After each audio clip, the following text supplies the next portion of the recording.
All right, welcome back to Microsoft Flight Simulator World Tour. We are in Belfast, Northern Ireland, and our plan today is to get as far around the Ireland coast as possible. I actually have live weather on, and it looks like a pretty nice day in Ireland. It is currently Saturday, May 13th at 10:55 a.m. Eastern Standard Time. Let's get the camera right here. Yeah, we can actually use live weather today. Beautiful day in Ireland, it looks like. We've got full fuel. We should be ready to go. For podcast today, I think we are going to finish the Friday, May 12th Sharp and Handley show. That's the Omaha, Nebraska radio show that I listen to, and then get into catching up on some Tony Kornheiser shows. I think we've got a couple at least to listen to. Yes, we've got to finish one from Monday, and then we've got one from Thursday, and then one from Friday. So starting out with the Omaha, Nebraska radio show from Friday, I'm about halfway through all the segments, and then we'll get into the Tony Kornheiser show.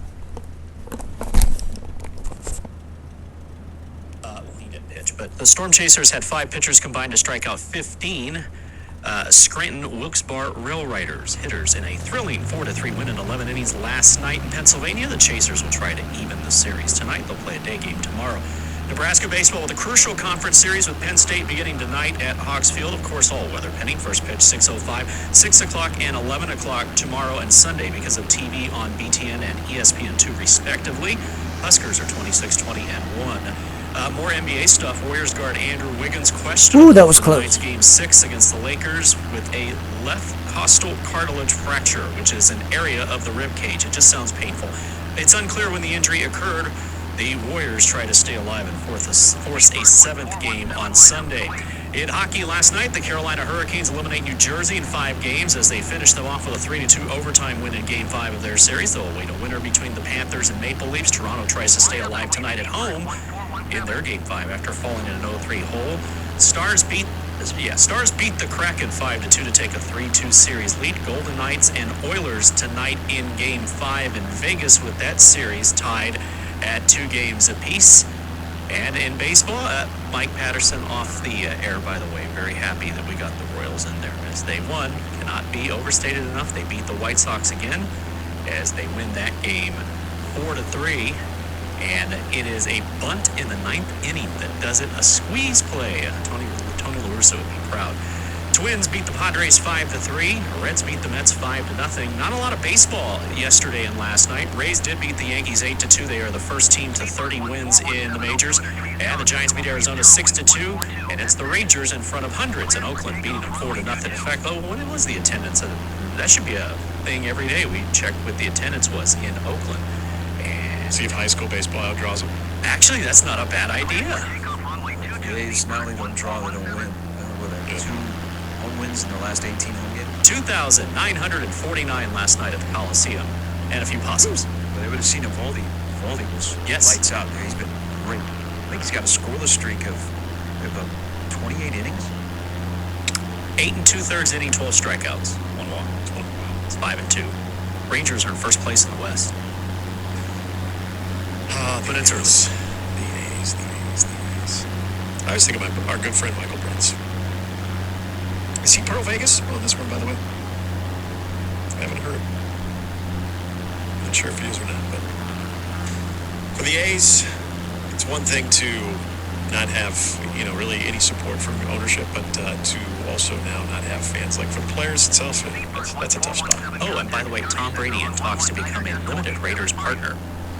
Not on the field, like in the ownership. Okay, then. He's going to be in week 1. He'll be back in New England. Yeah. To be honored. It'll be Tom night. Tom day. And his former team actually got 2 primetime games. People still love Baker Mayfield, apparently. Until they don't. They got 2 primetime games. Atlanta, Houston, Arizona, and Indy. 0 primetime game. Mm-hmm. Congratulations. Houston, Indy.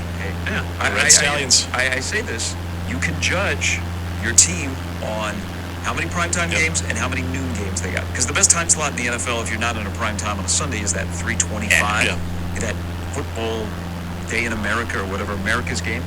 So when Andy Reid took over, the Chiefs had 10 noon games All and the 2 time. primetime games. Chiefs-Bears is a 3:25 game. They only have 2 noon games. They got 6 primetime games. Yeah, so The Cowboys only 2 noon games. How should I feel about this one, though? The Bears got 2 Thursday night games. One of a repeat of what was a disaster Thursday night game with the Commanders. They're doing that again. But they get 2 Thursday night games. I don't. Tradition. I like primetime games for the Bears, but 2 Thursday night games, I don't know if I. Bezos, who pays $1 billion, maybe he's a Bears fan. It might be. Why would you want to do that Commanders-Bears game again on a Thursday Is it night? flip-flop and it's in Washington this year? It is. Oh, there you go. Yeah, But it's the new rivalry. But it's just awful. That was awful football last year. All right, thanks, Jimmy. Mike Schaefer next. If someone you love is struggling with their mental health, you don't have to struggle alone. Call or text 988 to get resources and support from trained crisis counselors who can help you help them. 988 Suicide and Crisis Lifeline. Hope has. Finding your that make you want to get up and dance? Visit GetMinded. Good morning. How was it? Doing great. I do love Western Nebraska. Colorado was fantastic. I wrote this on my message board. I heard less about Deion Sanders spending a week in Colorado than I did spending half a day in Lincoln. There's also that aspect of it. Like, it's amazing how big of a story that seems to be everywhere but the state where it's playing out in. And then Red Rocks was fantastic. Never been to Golden before. That was a cool town. Windsor was neat. And then, of course, Steamboat's the gem of all gems. So it was another great trip. I came back very refreshed. I was able to dive right back into things. So, If you went to Golden, I'm assuming you did see the Coors brewery, but did you hit like the little market area that was they have there? That's kind of I don't want to call it downtown, but yeah, it's just kind of like their little outdoor market area. Well, they have a spot called the Golden Mill. That Yes. is like a outdoor food court, Yeah. beer area. Yeah, we spent 2 different occasions there. All right. Never actually made it into tours because they didn't do tours on the day that we were there. Oh, okay. But that's okay. I mean, we had plenty of stuff going on. I can always go back. The woman was very impressive, though. I can see why people like it a lot. I used to go to their 4th of July celebration right there in the park that's down the road from the Coors plant. Nice. But see, that sounds like a good time. It's a nice, like, small American town outside of a large city. I'm a huge fan of Golden, Colorado. I mean, again, I can see why. And it's a city for golden tourism. Washington. Sorry, my phone got knocked over there. The city of Golden wants to do a thing where they advertise with you guys. I think that'd be great. And I know you went to Coors Field to see the Rockies play, and I agree with you. It is a gem that, because the Rockies are so bad, nobody goes to. I love that ballpark. I think it's a great place to watch a game, and of course where it's located there in Lodo.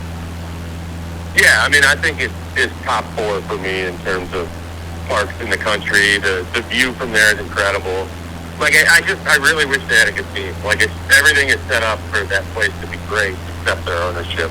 So, Hanley and I know all. Hey, yeah. You might. Well, that sounds familiar. Well, Gary, I don't know. I don't know where you're at with the Cubs these days.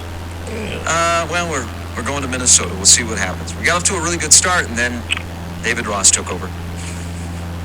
Yeah, that's how it's going. Okay. Mike Schaefer from Husker 24/7 joining us. Hey, now that you're back into the mix, and I'm trying to figure out things because things are going to start to heat up. We've had a lot of activity around here. Is there anything new with Dylan Raiola? Like, any scuttlebutt, like official visits locking in? We're getting closer to a commitment. I know his name has gone really silent around here, but is there anything new? Not specifically. I mean, I posted this on my message board yesterday, and it spread like wildfire. And I probably shouldn't have, but I even put in there. There's no confirmation of anything. I have heard scuttlebutt of a potential official visit from the news. There's whispers amongst recruits about it. I mean, that's as much as I can really say, because I, again, don't have confirmation of any of this for sure happening. But there is a possibility that he ends up on campus in June. during an official visit weekend, then I wouldn't rule that out. I mean, I don't think, again, that this is reversing course and Nebraska's a favorite by any means, but there is a chance for a potential visit in June, at least based on the way that some recruits are talking. Again, nothing confirmed, so we'll see kind of where that goes. And does it seem like, though, okay, if that were to take place in June, that, and I know you're not saying that, and I don't think anybody really is right now, that Nebraska would be chosen, but that a decision would soon follow, potential, early mid-June visit?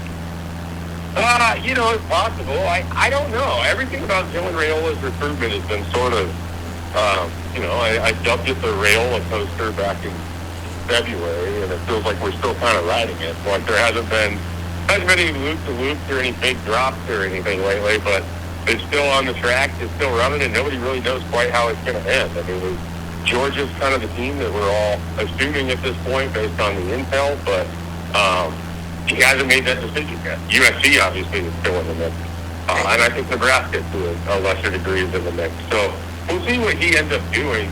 And Arch Manning, I think, committed to Texas at the end of June last year. I continue to kind of use that as my benchmark of how this recruitment might go. And we'll see, with Dylan Raiola, he's set to visit Georgia, I think, at the beginning of the month. And maybe things just get shut down at that point. So we'll see how it goes for him and Nebraska. But I think they're a long way away from flipping this in their direction. And so let's stick with quarterback, but let's talk about the 23 roster. So, Shave, since you were gone, Casey Thompson left and then committed to Florida Atlantic. Logan Smothers is still out there. There are 3 scholarship quarterbacks. Matt Rule is talking a lot about Jeff Sims.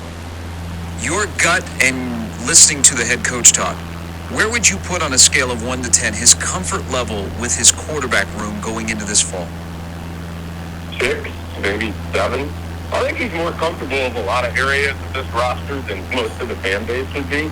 But I also think a lot of it comes down to perspective, right? Like, I think his perspective is one that is, okay, we're going to go out, we're going to try to be the best that we can in 2023, and we're going to try to build towards the future. And to do that, you need a guy like Jeff Sims to go put his best foot forward. You can kind of develop your work there, and then you come back in 2024, you could have one of the best quarterbacks in the conference and be off and running that way. So I think his confidence is pretty high in what Jeff Sims could see. So that's going to make him feel good about that room in general. They obviously like Heinrich Haarberg a lot. I know that, if you only based it off the spring game, he really struggled. However, there were multiple other practices I've been informed in which he participated in, and it went pretty well. And so I think he liked Haarberg quite a bit.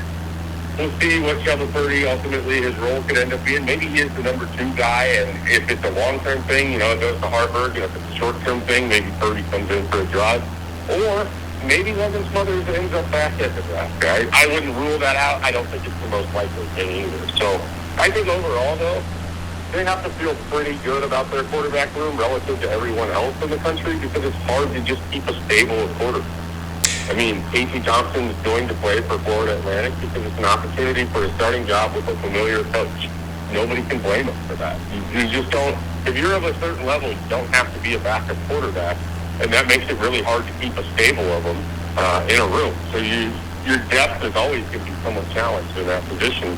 But upper echelon talent, they think they have that in Jeff Sims.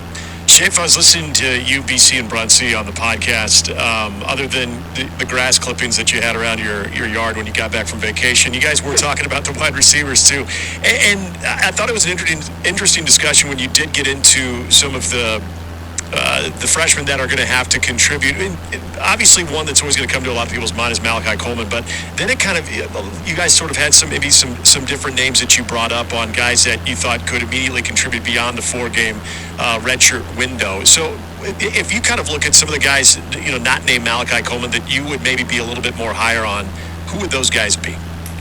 Well, I think Jaden Dawson's really an interesting guy, just in general. I mean, I think people forget about his recruitment sometimes, but if you listen to that podcast, and I know you did, Nick, like teams were telling Jaden Dawson to recruit, they think he has the sort of ability that he can kind of play like a Deebo Samuel, in which he can, line up at running back, line up as a slot wide receiver, line out wide, go in motion, do these different things, run bubble screens, run, reverses, run them straight out of the backfield.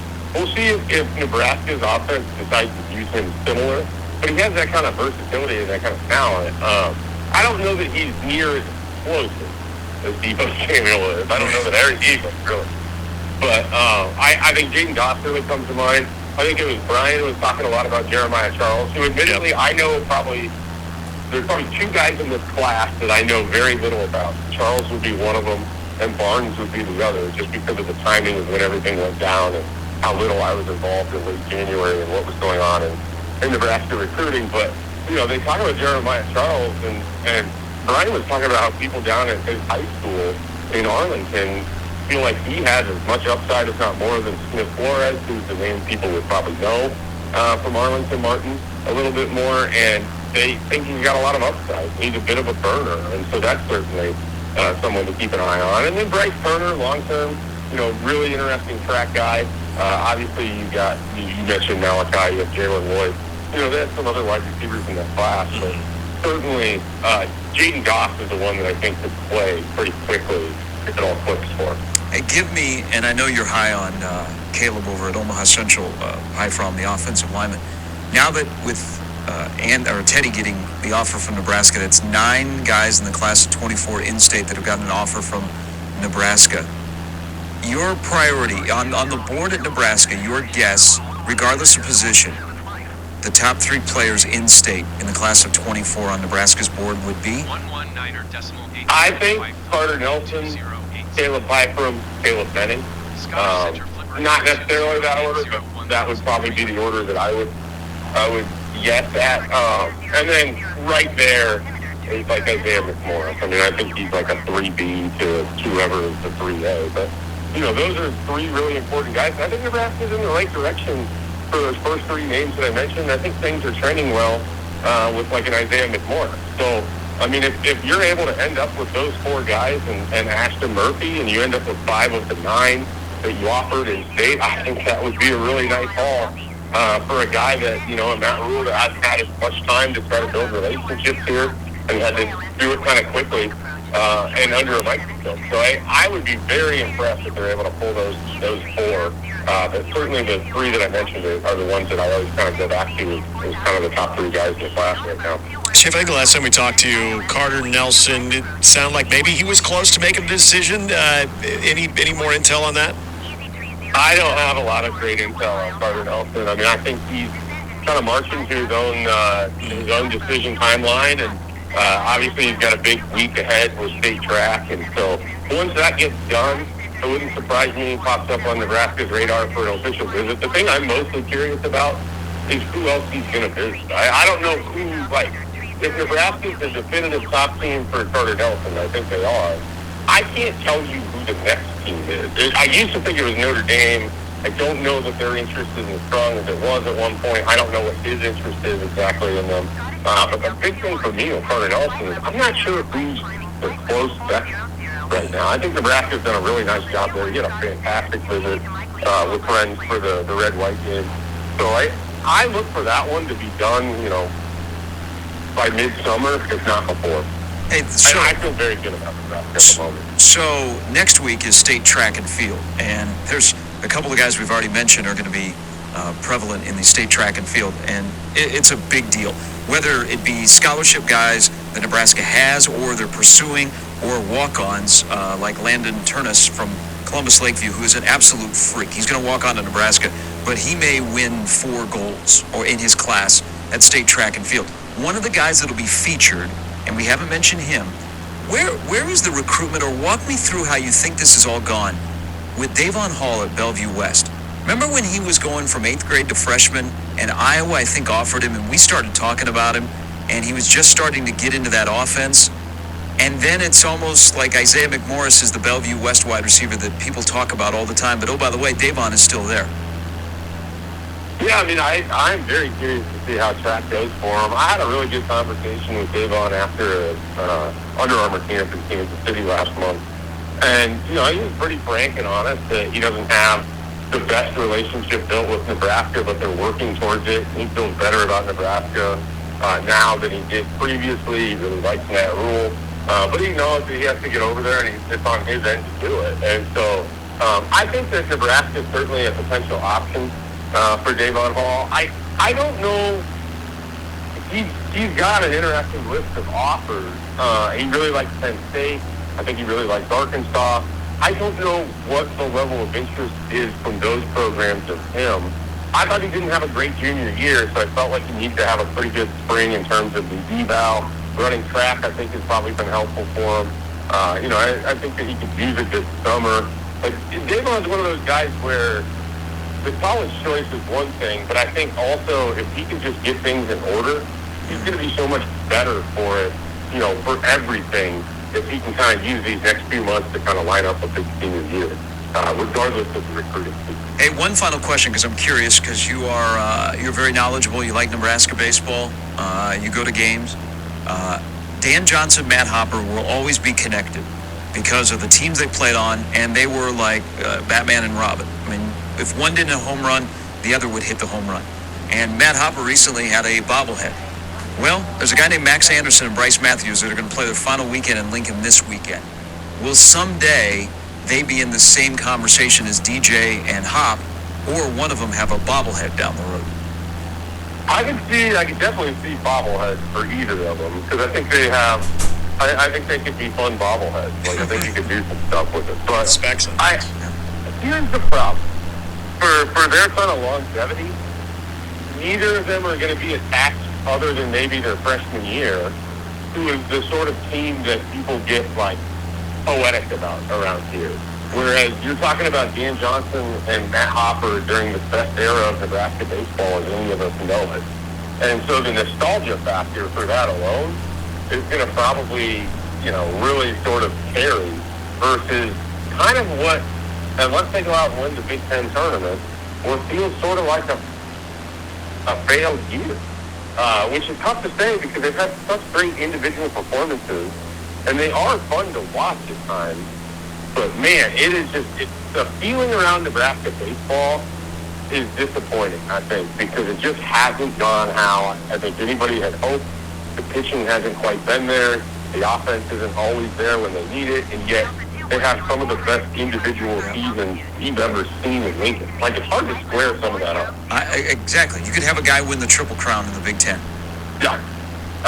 And like, deservedly great, too. I mean, we're talking about someone who's going to go in the top 3 rounds of the Major League Draft. Nebraska's going to have multiple guys, and not just Bryce Matthews, but Max Anderson, Emmett Olson. UNO's going to have, there's going to be quite a bit of Nebraska in the top 5 rounds of the MLB draft here in a couple months. Like, that's really cool, but it's amazing to me that it hasn't turned into a better season. That's the frustrating part. Chafe, as always, we appreciate it. Welcome back. Have a great weekend.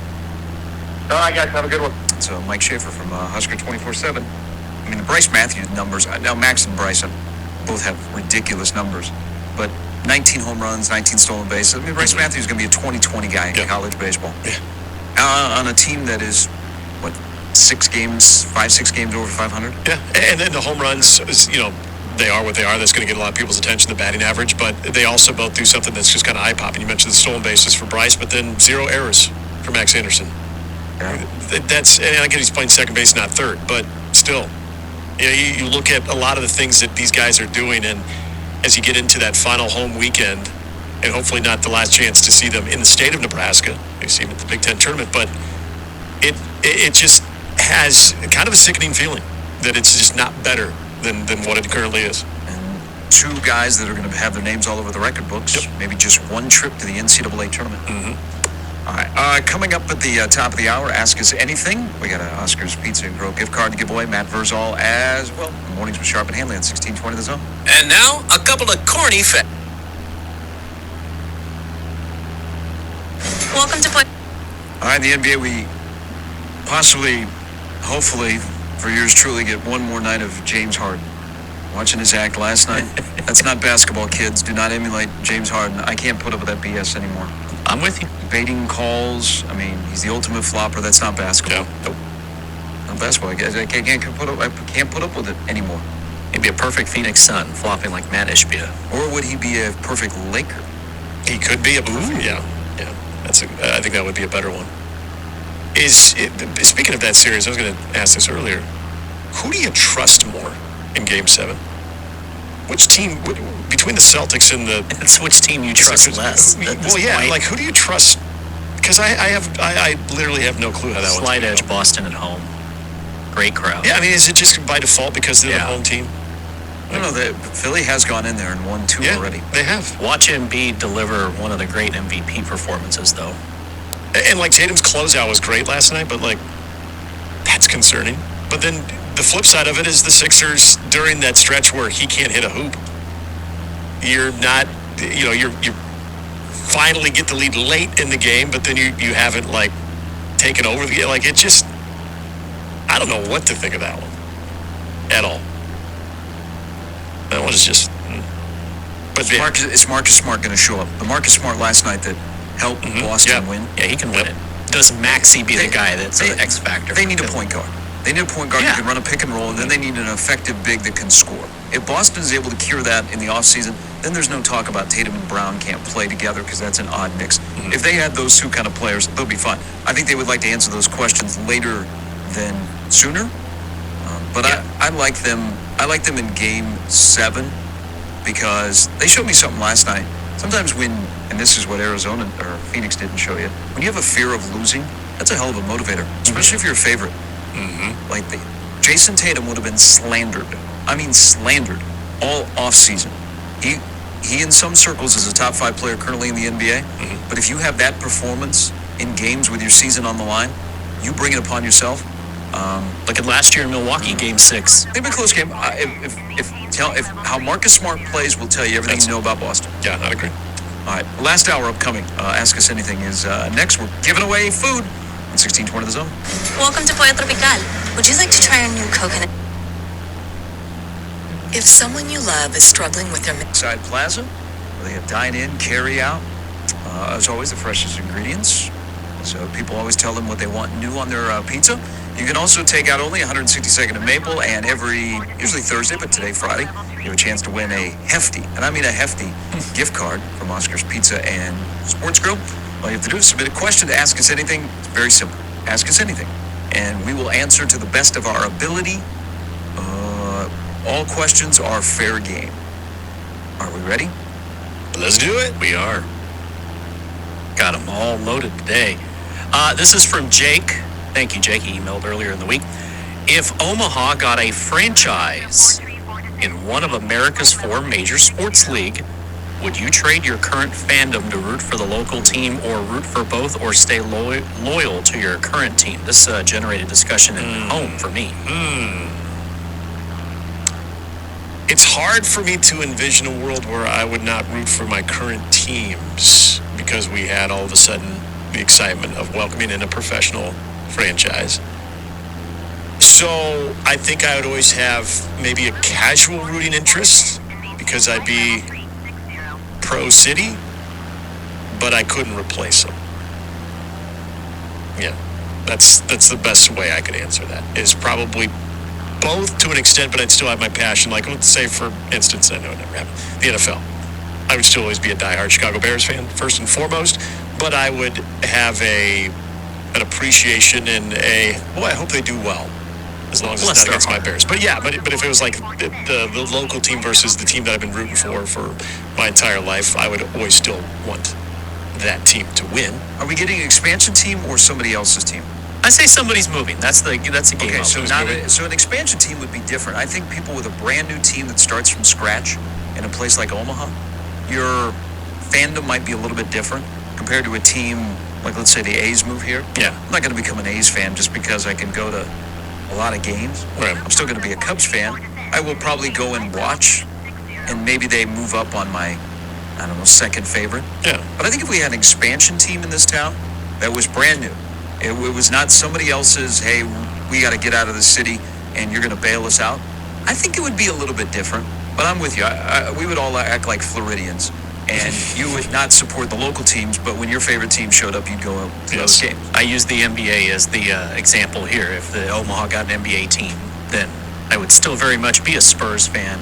But I would want the Omaha team to do well, except the 4 times a year they play the Spurs. Well, it is the Floridian thing, too. Also, if the teams that we root for did not make the postseason, but our home state or home city team did, we would show up for that. We would. We'd have some Omaha pride. Yeah, we'd show up. all about City. We'd be pro City. It'd be cool to have a professional team that's got Omaha across the front of the chest or the sweater. I'd be curious if anybody would just totally say, you know what, the hell with 20, 30 years of fandom for a team.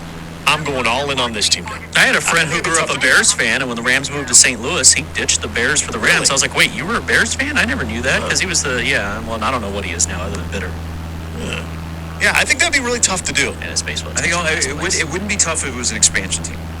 Well, yeah, it wouldn't be tough to... Like a brand new team, they'd start from scratch, they build up their roster, it's all new, not, hey, we're acquiring Mark Kotze. Great pull. Great pull. Hey, Tony Kemp, welcome to Omaha.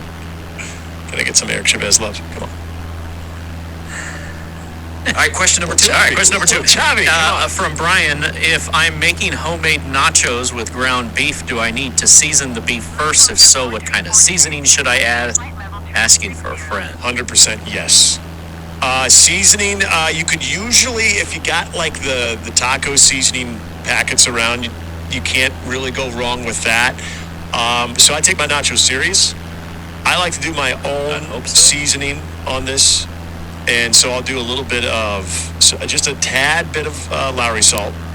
But also I will use a little ground cumin, a little chili powder, and just a hint of cayenne pepper to season the beef that will reside on top of the nachos. Because if you go just ground beef with no seasoning, you're relying a lot on the cheese and the toppings to flavor it up. And it might work depending on what flavors you use, but that's a gamble I'm not willing to take.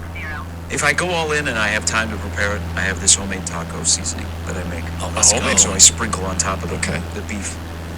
Can you reveal all these Can you things. reveal what's in the homemade? That's why it's a secret. Okay. Yeah. You gotta season it though. Yes. If you do it bland, like you're doing it wrong. I hope you're making it for yourself, because everyone else is going to be insulted. Yeah. Gotta season the meat. I was hoping that they would say, do you have to melt the cheese if you're making nachos? Are you saying the cheese stands alone? Put the shredded cheese on there, but don't melt it. All right.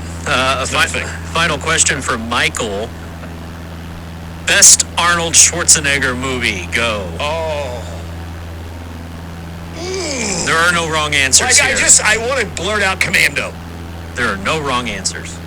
I want to say Commando, but I feel like then I'm totally doing Total Recall a disservice. Here's Sub-Zero! Now, Plane Zero! Then you get into the Only in you reruns. get into the Conan franchise as well. No, I mean, I can't believe you are completely disrespecting this whole question. Kindergarten Cop. Yes.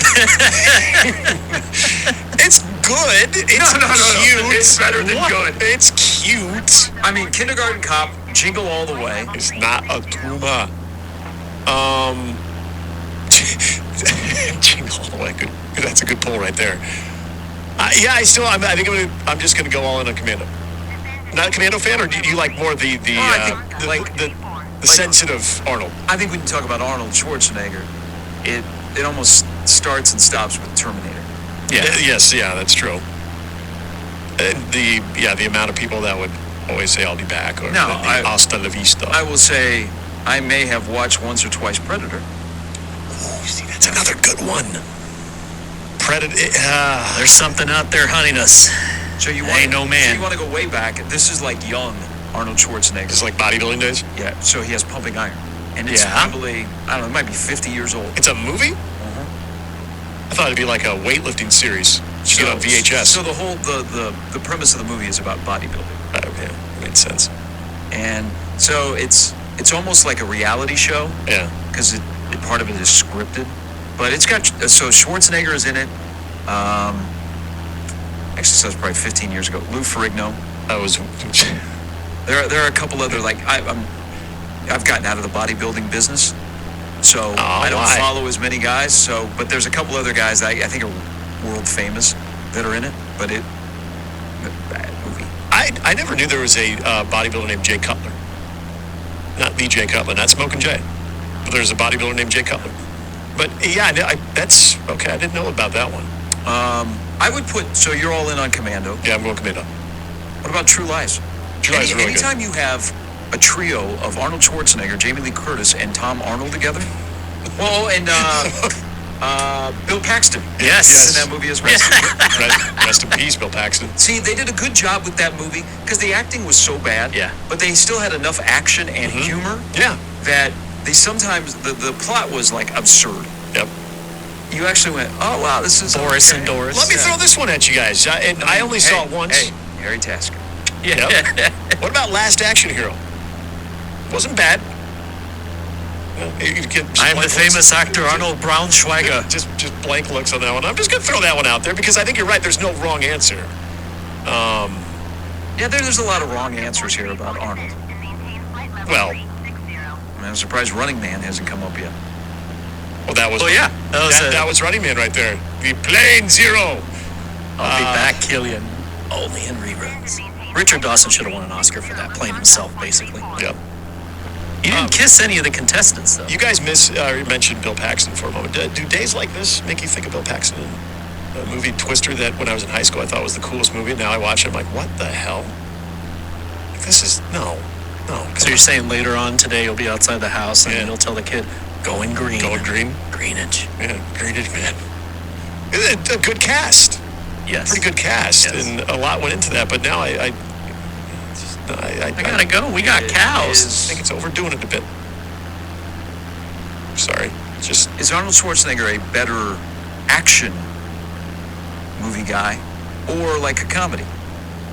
Because I may have like chuckled a few times watching Twins. Twins was With great. him and Danny DeVito. That's a great poll right there. Twins is Also, I think I had a thing. I went through a little bit of a brief period of some fascination with Kelly Preston. I think everyone did. yeah. Well, I definitely did in Jerry Maguire. Good point. Yeah. Yeah. There's a scene that I think a lot of us probably. Running Man's a guilty pleasure. I do love Running me Man some is Total good. Recall, though. But good call on Twins, because that is a good movie. That would be top 3 for me.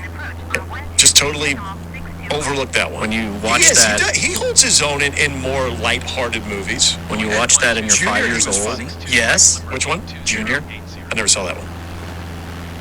Never saw Junior. What's the premise of it? He was a fertility expert. Which is ironic Well, after and he- Twins. He becomes the first male to become pregnant. Somewhat believable. Emma Thompson is in the cast, which Oh, is maybe the oddest thing about the film is her presence. so this was somewhat recent. Well, no, it's 30 years This ago. is back in the 90s. Okay. Yeah. But so prior to that, she was an Oscar-nominated actress, and she all of a sudden shows up in this movie. Like, how did they convince her to be in this movie? Did she not see the script before lost she a bet. agreed to it? It's like, just stay with me here. Did you guys ever see, and if you did, good on you, we did just out of pure, like, is it really this bad? But did you guys ever see the movie Geely with J-Lo and Ben Affleck? I did not. You heard how bad But it I was, though, remember right? very much. And how little it did. Al Pacino just makes an appearance in that one, and we're thinking, did he lose like a poker game? Like he was playing like Ben in like a high stakes poker, and he was out of chips. He's like, I'll tell you what, if you win this one, you got to do a cameo in this upcoming movie Geely. Because it was just like one of the most random appearances. Like Al Pacino's in this. James writes in the Echo Bank inbox, he goes, I love True Lies. He goes, who could forget Jamie Lee Curtis dangling from a helicopter as Arnold is trying to rescue her? There's some good. There's a lot of things I remember about There's Jamie some Lee good Curtis Jamie from Lee that Curtis movie. moments, yes. That's not one of them. Yeah. A lot of people in California remember the same thing. Hey, remember when he tried to rescue us? Mailman Todd is not happy with Jingle All the Way because it portrays mailmen in a bad light. I can get that. So Yeah, did Cliff Clavin. I can understand that. Ooh. I wonder if Cliff Clavin is the hero for mailmen. Should be. Makes me respect mailmen even more.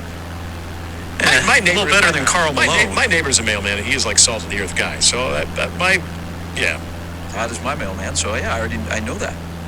Yeah, I mean, normal guy. Yeah. To say thank you to our great firefighters. We have, without any doubt, the greatest, the bravest, the best experienced firefighters in the world. We want to thank also all the law enforcement. We want to thank the National Guards for their great work.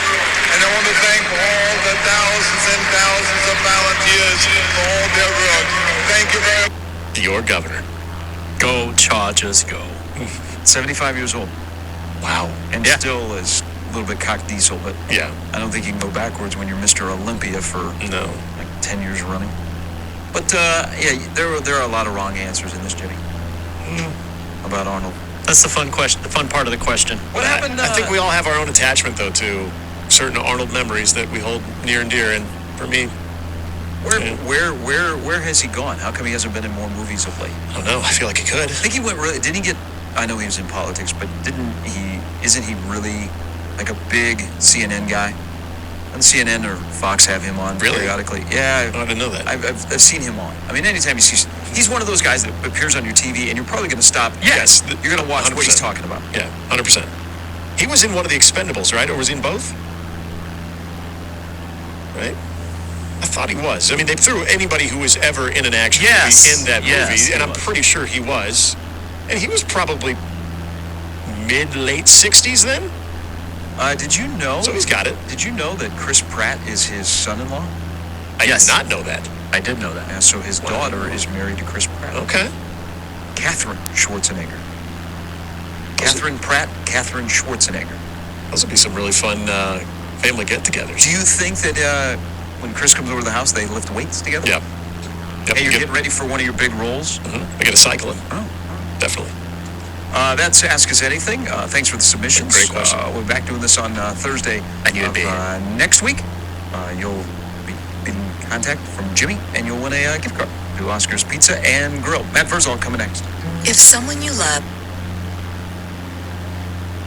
Welcome to Pollo Tropical.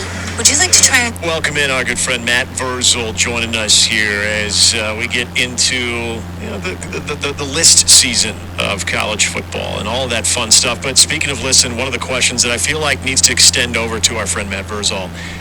Verz, we were asked the question on Ask Us Anything: what was your what would be the best Arnold Schwarzenegger movie? And so it kind of turned into what would our favorite be. I feel like There are no wrong answers. Yeah, there are no wrong answers. So I feel like you might have a response to this on the best Arnold Schwarzenegger movie. Oh, God. Yeah, it's not easy. Schwarzenegger movie? Yeah.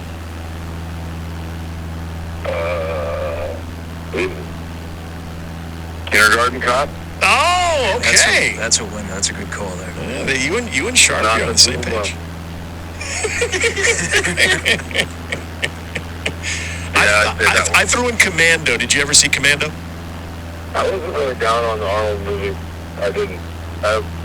And I'm not like if I go to a movie, I want to laugh. Like I like those kind of movies better than those that I don't know if I've probably seen Commando. I couldn't tell you anything about it. So you'd be like a Jingle All the Way guy. Never seen that one. But I mean, you got to realize it's been. I'm going on a solid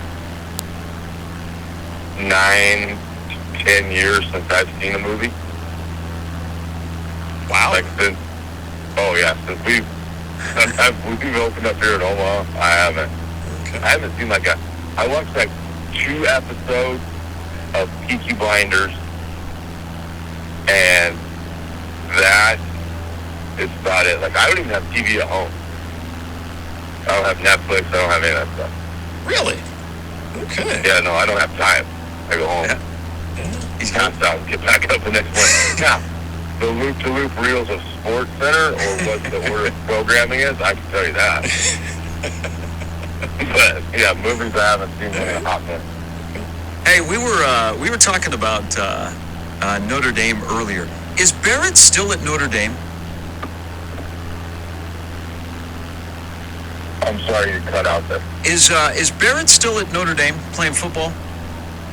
I think your phone, something's wrong on your phone line on your end. Can you hear us now? Oh, got you. I got you. I know what you're saying. I have heard from numerous sources that Mr. Liebentritt has entered the portal. So Oh, see, I didn't know that. I was not setting you up because I know. because Teddy got the offer from Notre Dame over the weekend. I was trying to dodge that bad boy like the Yeah, Matrix. I got you. Hey, I do hear though that You can confirm or deny. Doesn't Barrett have a brother that's a pretty good football player as well? That might be an 8th grader. He's got, yeah. They're a very talented family. Like, all got huge, 3, 6 of them have huge brains. Couple are more meatheady. But yeah, they're all very athletic. The good part, like with Barrett, if you can bring Barrett into your organization, Barrett is a no loss. Barrett is going to practice harder than anybody you've got. If you want to play physical football, Barrett is about that life. Like I said, huge brain, so you don't even really, you boost your GPA. So if you got a couple guys down at 2.1, 2.2, just bring Barrett on, and then they're going to average out to a 3, because they'll probably find out some way to get a 5.0 or a 6.0 on a 4 scale. So and he's a good person. So he for what Nebraska wants to be and wants to build, if you want a prototype of it, it is Barrett Liebenschmidt. Hey, speaking of that, we didn't get a chance to ask you last week. By the way, well played. What is Nebraska getting with Caden Becker? So what you're going to get with Caden Becker is every physical tool you'll need to play football. There'll be some things that they'll have to teach him, move a position on where he wants to play, and going from the quarterback spot where physicality isn't of the utmost importance to an H-back or to, I think Caden could probably play outside linebacker. He's athletic enough. If you keep his coverage responsibilities where he knows them inside and out. But the hitting side of it, it's been a hot minute since the quarterback's got a good lick in. So you got to figure that out. And then that first time those hits happen, and it's been a while. It's a little bit of a mind-altering experience. Like, ooh, I did or I did not miss this, but unbelievably talented athlete. And now you got to find a place for him to be able to play.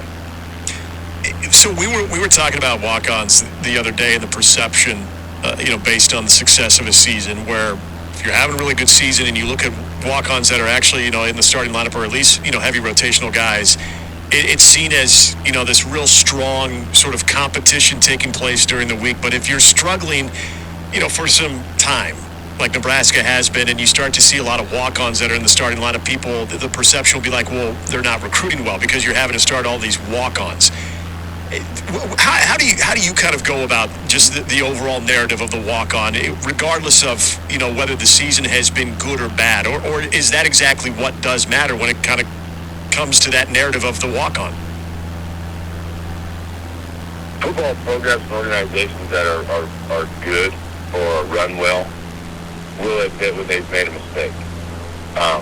There's just because the kid is a walk-on and he's worked through and he's earned his spot to play. To me, I trust in the judgment of the people running the program. So if they feel that walk-on is successful and give them a chance, yes, then you play the kid. If the perceived better player, the scholarship and the stars and the hype, if he's not living up to expectations, then that's probably more where I'm worried in the evaluation of how are you evaluating? Or can you not evaluate the character? Maybe that kid gets in there and he is a freak talented, but he doesn't want to work hard. The two have to go hand in hand. So what the player's status is, does it factor into me? No. But if you're starting 11 walk-ons, then I'm like, well, you probably got to evaluate a lot of stuff. Yeah. But if a kid can work his way through there now, if he works his way in and he's busting his ass and he's earned every bit of it, I got no problem. But it's a crutch for the kids to make excuses and reasons and point fingers and, the guys that have heard about football and never played the games, that's what they use. So I don't pay much mind to it. Hey, how do you sell somebody to walk on right now at Nebraska? Because, the end of the narrative in state is, hey, man, I'm good enough to get a scholarship and you want me to walk on? But there are some really good kids, especially out of the metro area, that they got to walk on that I was like, wow, that's a nice get, that they're going to end up being a John Bullock someday where you're going to get rewarded a scholarship. But how would you go about recruiting a Metro Omaha kid to walk on at Nebraska and turn down maybe an offer to go to Brookings or Fargo or something like that? You know, in instances like that, like I will always refer to some of the great poets or thinkers of my time, and it's a very simple poem. Cash rules everything around me. Cream get the money. Dollar bills go. So if I have NIL available, I will use that weapon. I will empty that gun. Because I can say that kid, yes, you do have an opportunity to go play there. Great institutions just won a natty at their level. And that's a phrase that I would say. But that's it. Okay. At that level, they won. If you want to come up into the Power 5, here's how we're going to work to make this work for you. We've got these opportunities for you financially. We're going to try to get this done for you. Because we, even though our class is full, and to be honest, we're in this rebuild, we're turning the roster over, and just with our numbers, the way they are, as out of whack as they are, we got to do this for you guys right now. But you go in and you get to this position on the depth chart, you beat this guy out, or you do this, very clear path. So now that real money, now you get this money and you get your scholarship check. That's how I would go about it, because it's with, you know, a couple groups that are out there for Nebraska trying to help. They're doing a great job. There's one that's a little rogue out there. But when you have the capital available, you got to use that. Either you guys know the poet that said that famous line, the poet? Not off the top of my head, no. Disappointed in you both. Disappointed in you both. That's from your generation. Well, I mean, there's a little Ric Flair in there. You do? That would be from the wonderful man of the Wu-Tang Clan, gentlemen. Oh, okay. Yeah. Broaden your horizons. Yeah. Get out of your country music loop. There's nothing wrong with country music. Wu-Tang is for the kids. If there's anything we can leave our audience with today, that is it. Right Was that on the T-shirt you were wearing the other night when I saw you at Tal Anderson? No, that was there's no crying in baseball. That's a sweet T-shirt. Your T-shirt game is unbreakable. That's one of the... I wore that. My guy Gordo played his last game at the Tal. And I was there for the first game at the Tal, but I didn't have a ticket. I sat up on the hill and watched it. But I like to tip his mom. So the girls, the girls soccer team, so they had a wagon, you know, based on the most talented word. She was on the soccer team.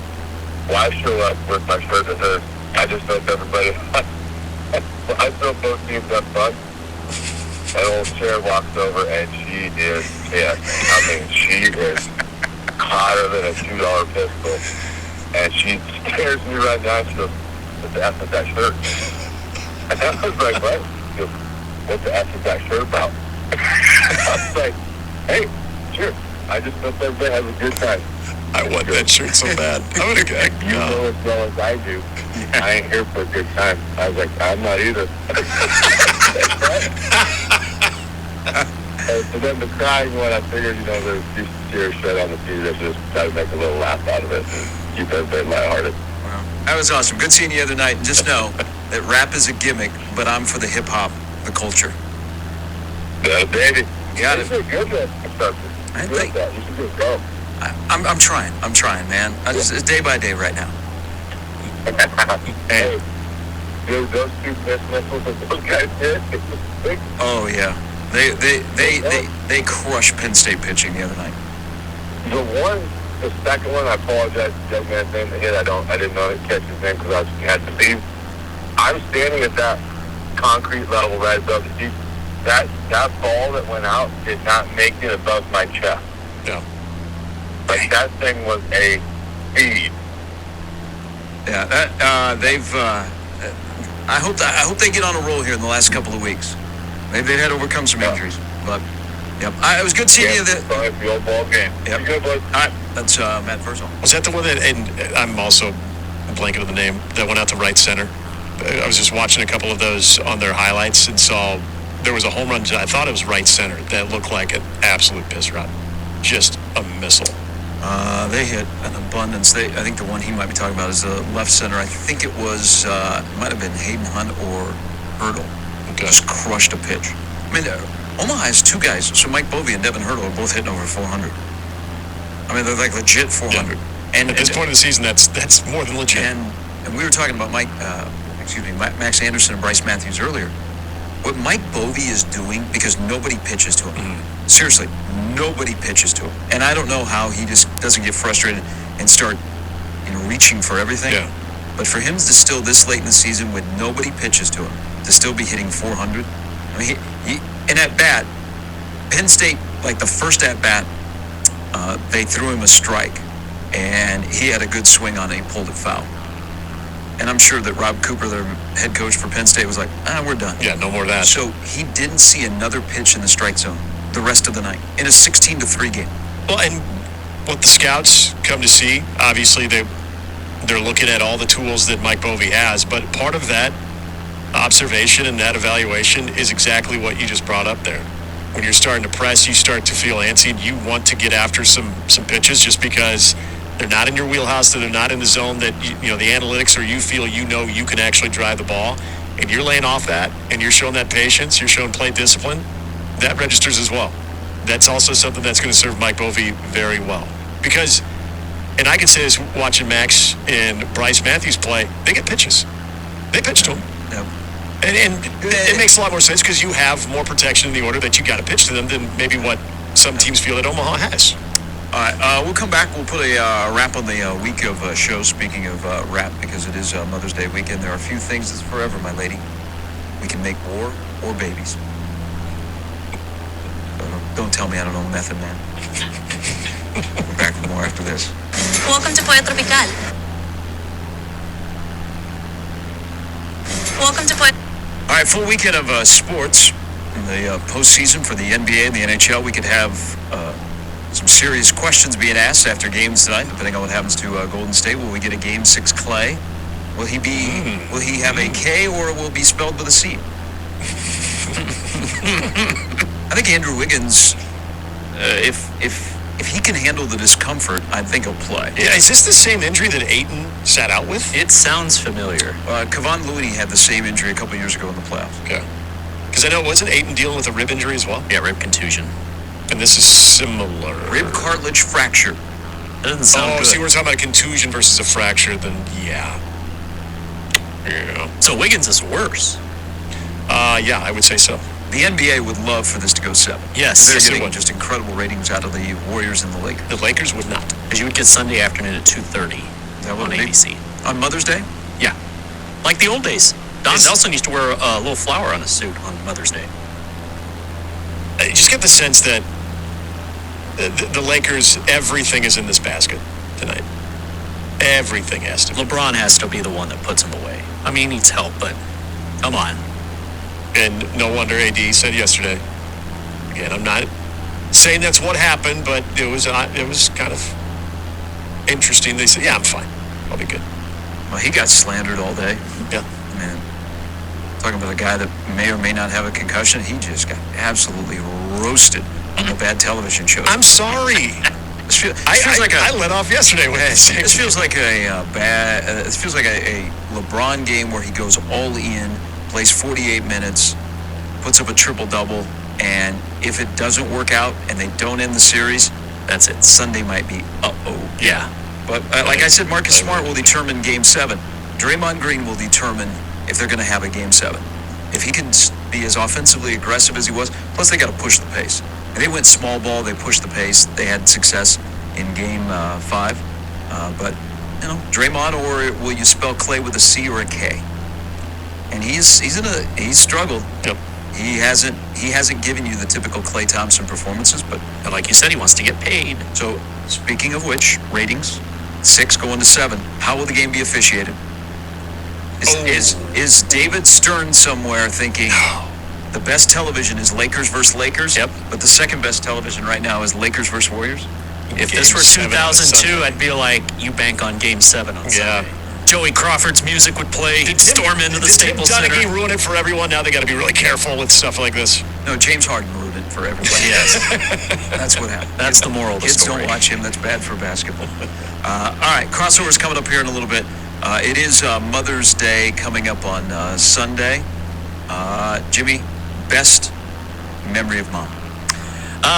Well, that's kind of a twisted deal because mom and I do not speak. We haven't in a long time. But grandma basically was my mom. That's what I meant to say. Yeah, no, that's okay. You didn't know.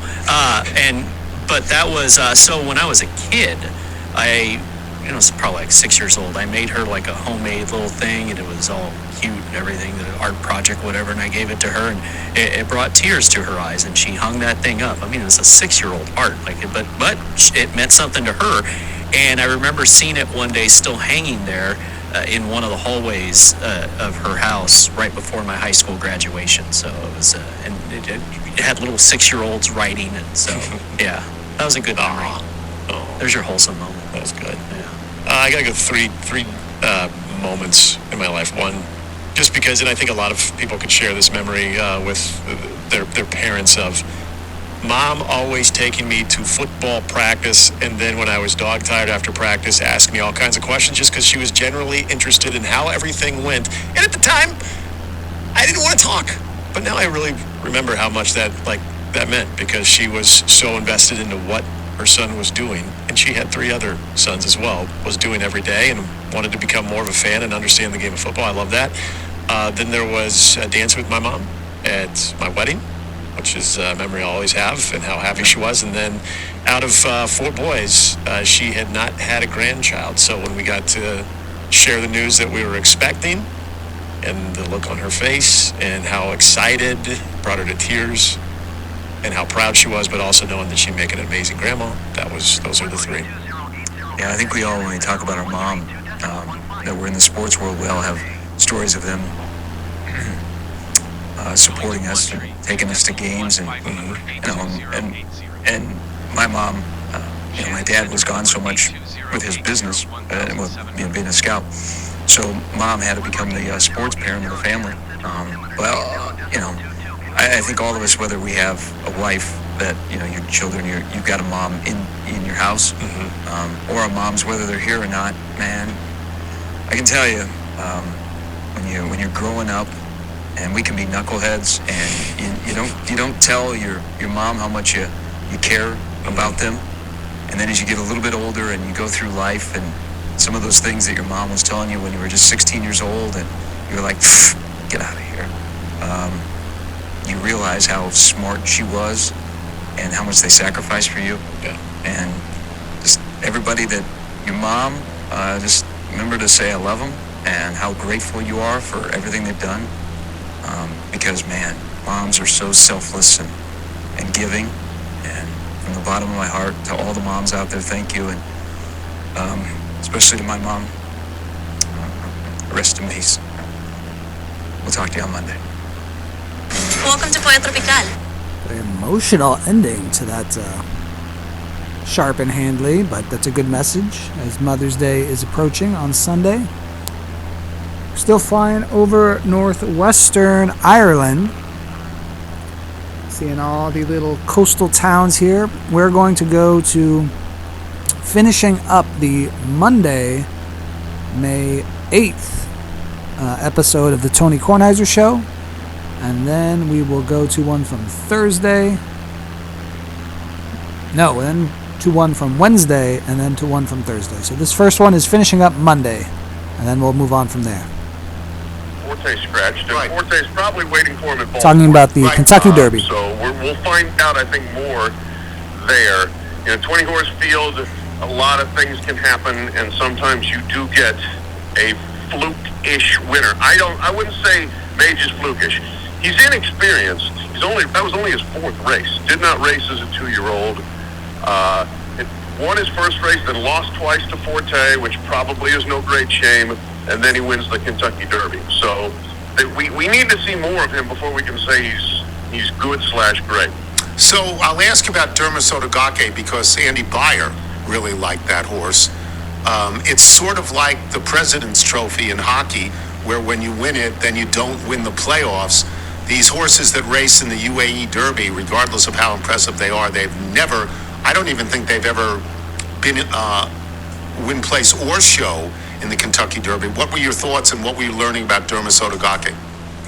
Yeah, I got sucked into the hype, I admit as well. And I had said all along, as recently as Friday, I was saying, I've got to see one of these horses ship in without any American prep races and win. And then, lo and behold, by Friday night, my friends, the dealies who advertise on your show, had a big party, and one of them had won $3,000 on Mage, by the way. Oh, good. But one of them also lost his shorts because he was all over the Japanese horses. So I got pulled into it, but look, there's one way to win the Derby, and it's not from overseas without any racing beforehand, unless you're Canonero II, and that was 1971. It's been a while. That was a Venezuelan horse, was it not? Yes, Yes, it was. this is the next Venezuelan horse since then. All right, I cannot let you go without Alabama. What is this? It's bad. I mean, that whole athletic department has just been one terrible headline after another. When Nick Saban looks like a statesman, you know, it's a dangerous athletic department. AD president, everybody, no good, right? It's a disaster. And Greg Burns, the AD, who I've known a long time, and I think is a good athletic director, it's like, Greg, what's going on at your school? This is unbelievable. I mean, the basketball stuff was terrible. They had a football player who was arrested in a marijuana and gun situation. They had another basketball player who was committed to come arrested in a marijuana gun situation, and he then was told, do not come to Alabama. And now the baseball coach is involved in potentially like run shaving. I guess it would be point shaving, but let's call it run shaving. It's unbelievable. And I will say this, like, first of all, I didn't even know you could bet on college baseball. And a lot of people say this is why you shouldn't bet on college baseball. And you can have that point, but there is so much more information available now about gambling habits, who bets what, that they caught him. The system worked. It found the guy, and it led directly to the manager, and the coach, and the coach is out. I'm going to say this. He should be out, even though that we don't know that he is publicly tied to this. This has not been released. I don't think they would have canned him if they didn't fully believe that he was involved in this. I think Nate Oates has to go too. I do, and he's a good coach, but I think he's got to go too. What do you think? Yeah, well, and clearly they've decided he's not going. That's right. But no, I mean, look, I think Nate Oates' reputation is irreparably tarnished from what he did and the way he handled the aftermath of that shooting where one of his players ended up charged with capital murder. So they're clearly not getting rid of him. He's an SEC champion. He got his team an NCAA tournament 1 seed, but his reputation will never be fully whole, in my opinion. It's a remarkable story, and there's more to come with this story. Clearly, there's got to be we would expect a response of some gravity from the president of the University of Alabama, would we not? Well, that's one guy who has been AWOL silent for months. Going back to the basketball stuff, everybody's like, well, what does the president have to say? Nothing was the answer to that. But yeah, you would think this isn't just an athlete involved. This is somebody the school was paying, I believe, $475,000 a year to coach the baseball team. On the phone with somebody making bets on his team at Great American Ballpark in Cincinnati, Ohio. So what exactly is going on there, and what does leadership have to say about it? Thank you, Pat. Pat 40, boys and girls. We will take a break. We'll come back with Email and Jingle. I'm Tony Kornheiser. This is the Tony Kornheiser Show. This is the Grammarly read. Today we're working and communicating more quickly than ever, and sometimes we can feel stuck. Give yourself a helping hand with Grammarly Go, Grammarly's new communication assistant powered by generative AI. Okay, so let's talk about this. Do I have a problem with AI? I don't have a problem with AI yet. I assume that, like everybody else, I will have a problem down the road with AI. Like the Writers Guild has a problem with AI. Sure. The fact that you can just load this thing and it'll communicate for you. I think on the Grammarly level, it's okay, because I think they're helping out people who aren't good at public speaking or aren't good at writing, and they're trying to help them. I don't think that's a dangerous circumstance. I think to bring people up to a level where they feel confident and competent is a very good thing. I don't have this problem. I was a writer. I know what I'm doing. I can do 2 minutes.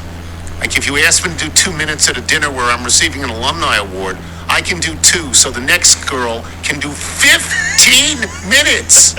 15. And she didn't even receive an award. She was introducing people who were receiving an award, and they had nothing to say when it was over. But I'm good at that. If you're not, Grammarly Go is something that will help you. You rewrite for tone, clarity, and length. Grammarly Go helps you fine-tune your writing to reflect your personal style and be effective in any situation. Select the text that you want to rewrite and activate Grammarly Go. Now look, we get back to the AI situation. How else are they going to help you? They're not going to call you. There's no phone bank where you say, I want to do this. No. They're going to help you by taking your words, repurposing and restylizing, right, Michael? Repurposing and restylizing your words.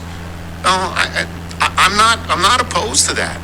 You can compose intelligently. Type a prompt into Grammarly Go to generate high-quality writing so you can spend less time on wordsmithing. Wordsmithing is really not a verb. Example, compose a paragraph that summarizes TikTok. You'll be amazed at what you can do with Grammarly Go. Go to Grammarly.com/go to download and learn more about Grammarly Go. That's GRAMMARLY.com/go. You're listening to the Tony Kornheiser Show. Oh, here comes Tony's mailbag, mailbag, mailbag. Oh, emails, faxes, and your notes, and your notes, and your notes. Oh, here comes Tony's mailbag, mailbag, mailbag. Go Tony, go Tony. Gonna read it for all of you folks. Chris Brinkley, like that. A little while. You want to do the Bethesda Bagel ad? Yes, we've got the bagel sandwiches today. Bethesda Bagels, we love them. You will as well. Just go to BethesdaBagels.com for the location, in the DC area nearest you. Then pop on in, and you will be thrilled. So before we get to the mailbag, let me just say, don't want your love anymore. Don't want your kisses, that's for sure. I die each time I hear this sound.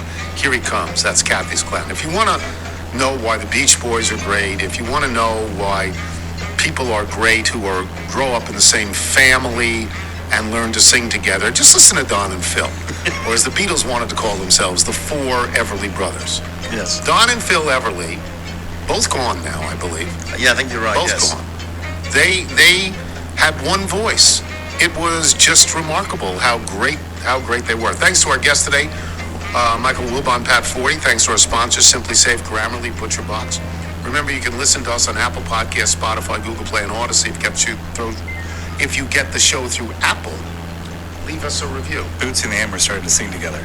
Oh, that will work. And then Got when a the captain can do it. Do you have something be to the star play of the for band. us? Another. Yeah, I do. Hold on, let me just.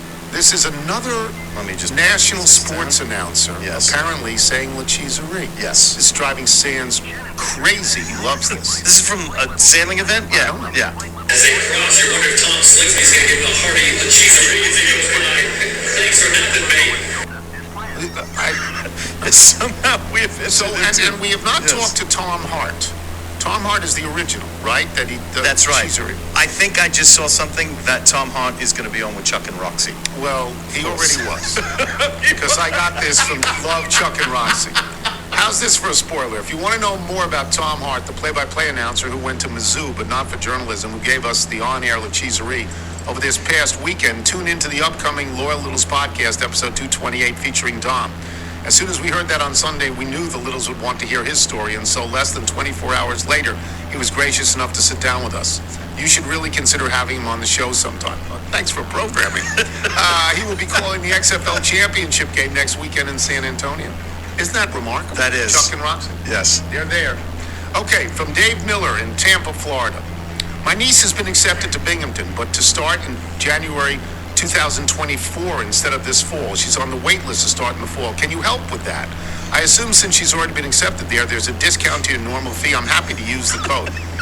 Yeah, I mean, I'll try. I'll make a call. I had dinner the other night with somebody who's fairly influential at school. Go straight to Sheila. think I can do this. From Les Cossack in Galena, Ohio. Traffic has been pretty good lately. From Marco Frank in Radlett, England. We know that Booger can recite the 14 players drafted ahead of him, so presumably you can recite the 10 Newsday journalists who covered the Secretariat for the Cabinet. Or have you mellow?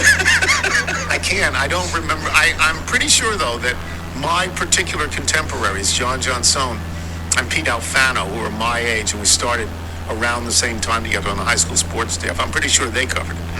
I'm telling you, that's the biggest disappointment of my journalism career. That Stan Isaacs, the sports editor, who I loved. It's not your night, kid. It was not my night. From Jeff Barger in Hillsborough, North Carolina. It is incredibly prescient of you to do the Books Read Now. In addition to Mother's Day being this month, it is also Volcano Awareness Month. Oh, cool. Celebrate Mom and find the best way to get out of town when the rumbling starts. From Gary Pitts in Knoxville, Tennessee. I've been a whitewater rafting guide on rivers all throughout the United States for the past 10 years. Without fail, at least one person on my boat on every trip during this decade has asked me how deep the river is. I generally answer by saying it is about chest high on a duck. As they sponsor that smart-ass response, I go on to explain that a river's depth changes drastically through its course, and the more accurate measure for water volume on a river is cubic feet per second. So when a river is running at 25,000 cubic feet per second, that means each second, 25,000 cubic feet of water passes a certain point. As you can imagine, figures such as those are quite daunting when one is staring into the abyss that is a hydraulic hole in the middle of a Class 5 rapid. So to lighten the mood, I often point out that a cubic foot is about the size of an adult chicken. And I invite my guests to imagine 25,000 chickens all running past one point in the river in a single second, which may or may not be more terrifying than the rapid itself. P.S. If you, Michael, or Nigel would ever like to get out and see some whitewater, I'd gladly be your guide. And don't worry about falling out. No one has ever fallen out of my boat. Violent ejections, however, are a different story. From Richard Baker in Truckee, California, and I know where Truckee is, I've been there. So impressive on PTI Tuesday asked Wilbon with all his NBA connections to try and get the Warriors-Laker game to start earlier, and voila, Thursday's game is an hour early, and just like that, Wilbon works his magic. From Jacob Yarrow in Petaluma, California. I go back to the WTEM days of the 90s and have had a few David Aldrich moments over the years. Crazy Cousin Peter and the burglary. Peter Yarrow's his cousin. Tom Bjornson used to be my champagne guy too, but yesterday was the first one that was also a DA moment for the woman to whom I'm related by marriage. Mike Steinel was one of our professors when we were at grad school studying music at the University of North Texas. It's not an exaggeration to say he's among the most influential jazz educators of the last many decades, as his books have been used by countless students all over the world. Wow. He taught thousands of students at North Texas, including the two of us. Obviously, he's quite the musician. All we always remembers jazz is about the notes you don't play, and tell John Moransky to eat it. And Jacob Yarrow is the director of the Green Music Center at Sonoma State University, so he knows of which he speaks. From Kenny Ray, our old friend in Fort Walton Beach, Florida. Love Kenny. May 18th, Paul Simon releases his new album, The Seven Psalms, an acoustic examination of the roots of folk music, specifically King David's Psalms. The attached YouTube link, Ask Michael, will take you to a 5-minute video of the creation of the album, which Paul Simon calls an argument he is having with himself about belief or not. How many pop singers are having that conversation today? The video is also an inside look at what genius looks like. Can't wait. From Joe Chamberlain, living in Dubai. Listening to you mispronounce the names in Ohio from Thursday's show, I wanted to give you a few of our quirky ways of pronouncing things in the UK. First off is Belvoir, a famous farm and old estate, and it's pronounced Beaver. Featherstone Hall is an English family. It's Fanshawe. The military rank lieutenant is lieutenant. Yes. Cholmondeley is Chumley. And my personal favorite, as it is the middle name of the woman related to me by marriage, Beauchamp is Beecham. Love the show so much. Thank you for the laughs. From Bob in St. Paul, Minnesota. Have you figured out, Tony, what a chatbot is yet? To help you understand, I had one write a haiku about you. I think it's pretty good. Bald head, glasses on, sometimes brash, but always real, a true media maven. This is what scares me about AI. Yes. And then apparently Carl Wallace sent this in about Binghamton finished third in the annual Golden Snowball contest.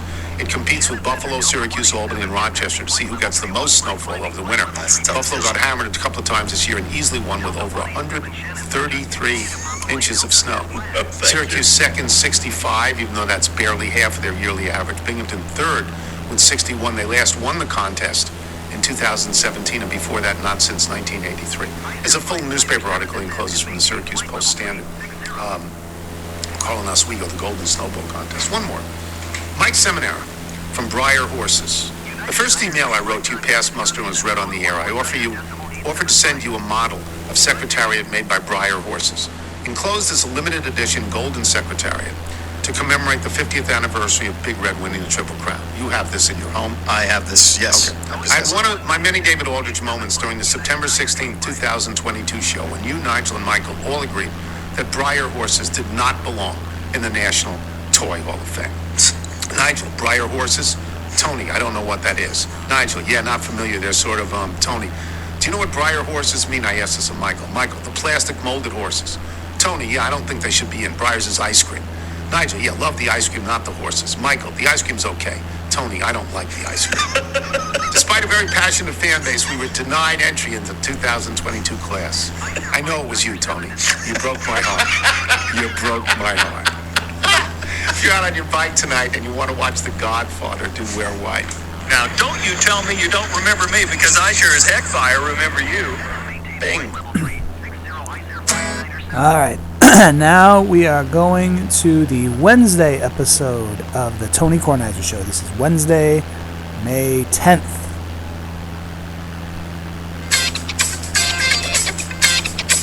Previously on the Tony Kornheiser Show. This is so wonderful. This is what it said for the henlope and sea salt. Relive your fondest beach memories with just one taste of henlope and sea salt, a flaky, delicate salt that enhances all of the flavors of your cooking. Our salt is made by hand in small batches from water collected off the coast of Louisville. So let's be honest. This is ocean salt. Your memories are being smacked in the head by a big wave. Don't turn your back on the sea. Down, and the water rushes into your mouth and tastes terribly salty. Right? This is General George Washington, and you're listening to the Tony Kornheiser Show. I'm not saying it's not good salt. I'm saying that when you talk about memories of salt, sea salt, ocean salt, that's your memory. That's all I'm saying. I have this haiku from Chef. A fine line between a face full of salt water and marketing shtick. Yeah, that's 100% correct.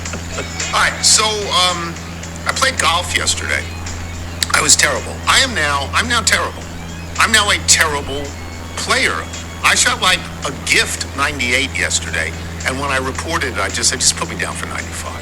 And I shot way over 100. I doubled every hole that I didn't triple. I was terrible. Is it affecting your enjoyment of the game? No, love the game. Love to play. Really? Love to play. But I don't love to play with...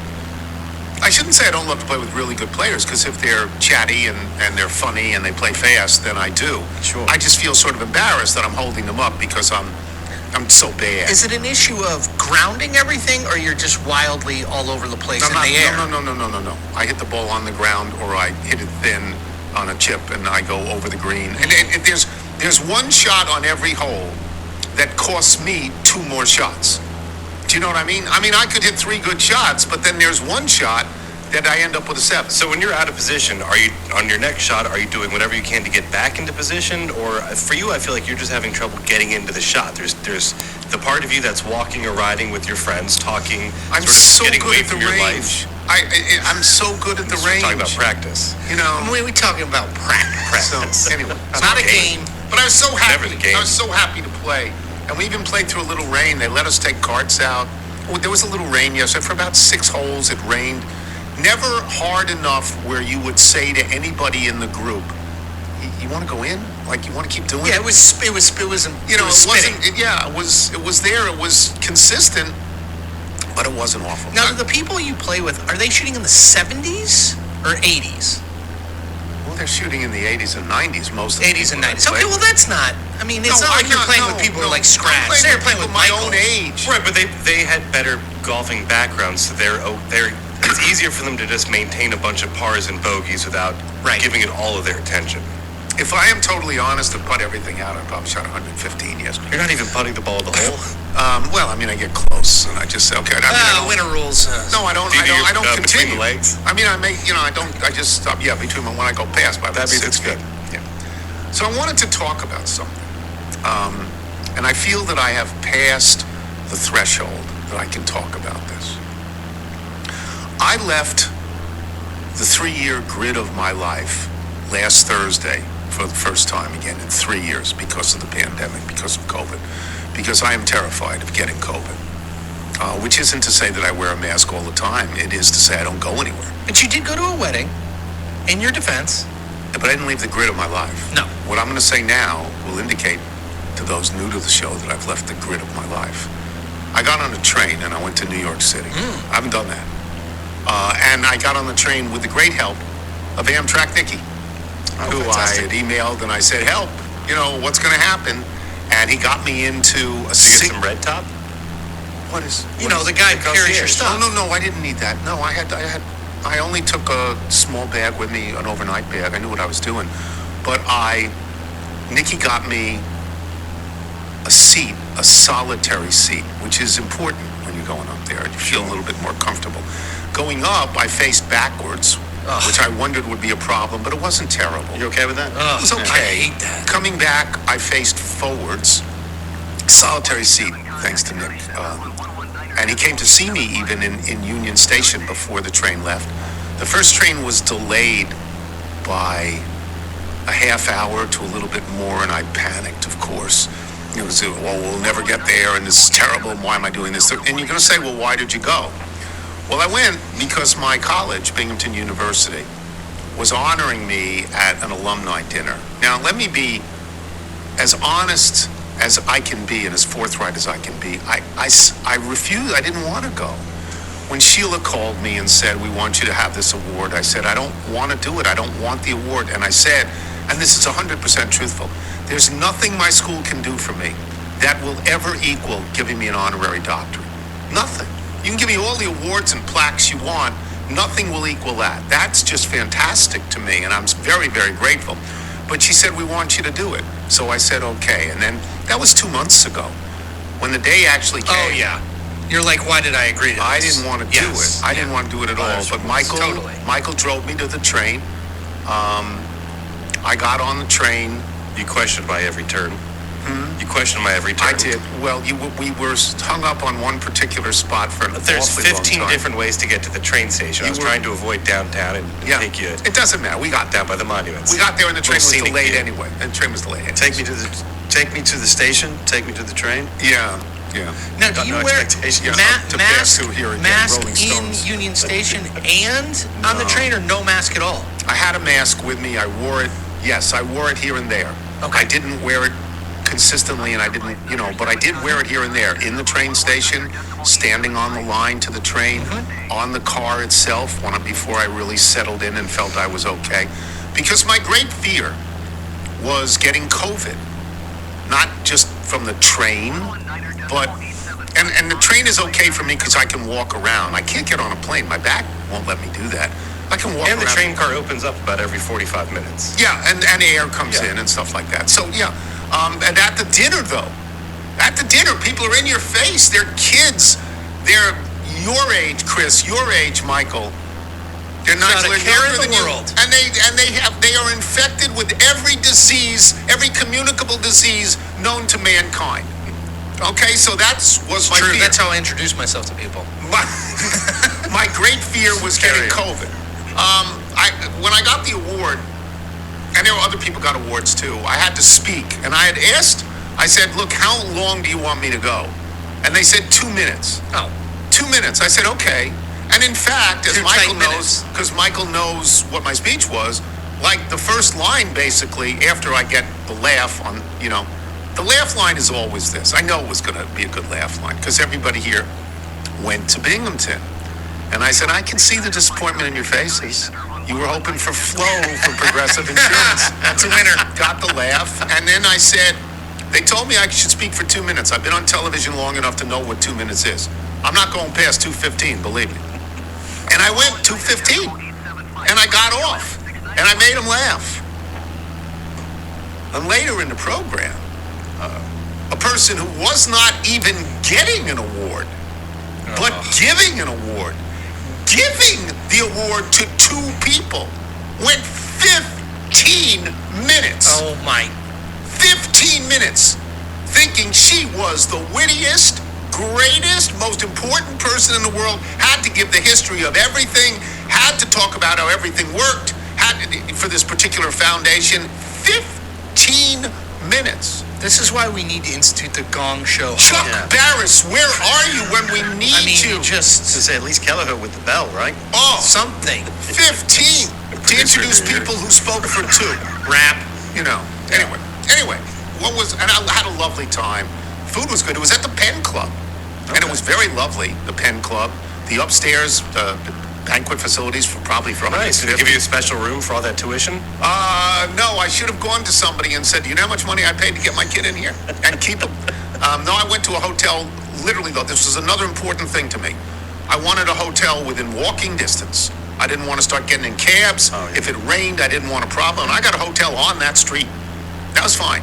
That was what I wanted. But the dinner itself, the event was lovely. I mean, but what is my great fear? My fear is I'm going to get COVID.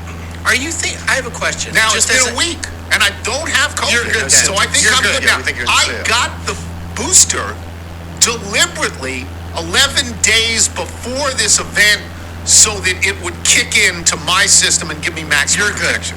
I think it's the incubation period is 3 not or 4 a week. days. Yeah, You're right. So I feel I'm good. Can I ask a quick I'm going question? something tonight where I'm going to definitely get it. But Are you thinking about it the whole time? Like when you're giving the speech, are you able No. to enjoy yourself? Yes. You're able to enjoy. So that's Sure. good. That's I'm a good. performer. Yeah, Sure. so And that's by the good. way, on the train ride back, and that train ride was totally on time, 2 hours and 46 minutes.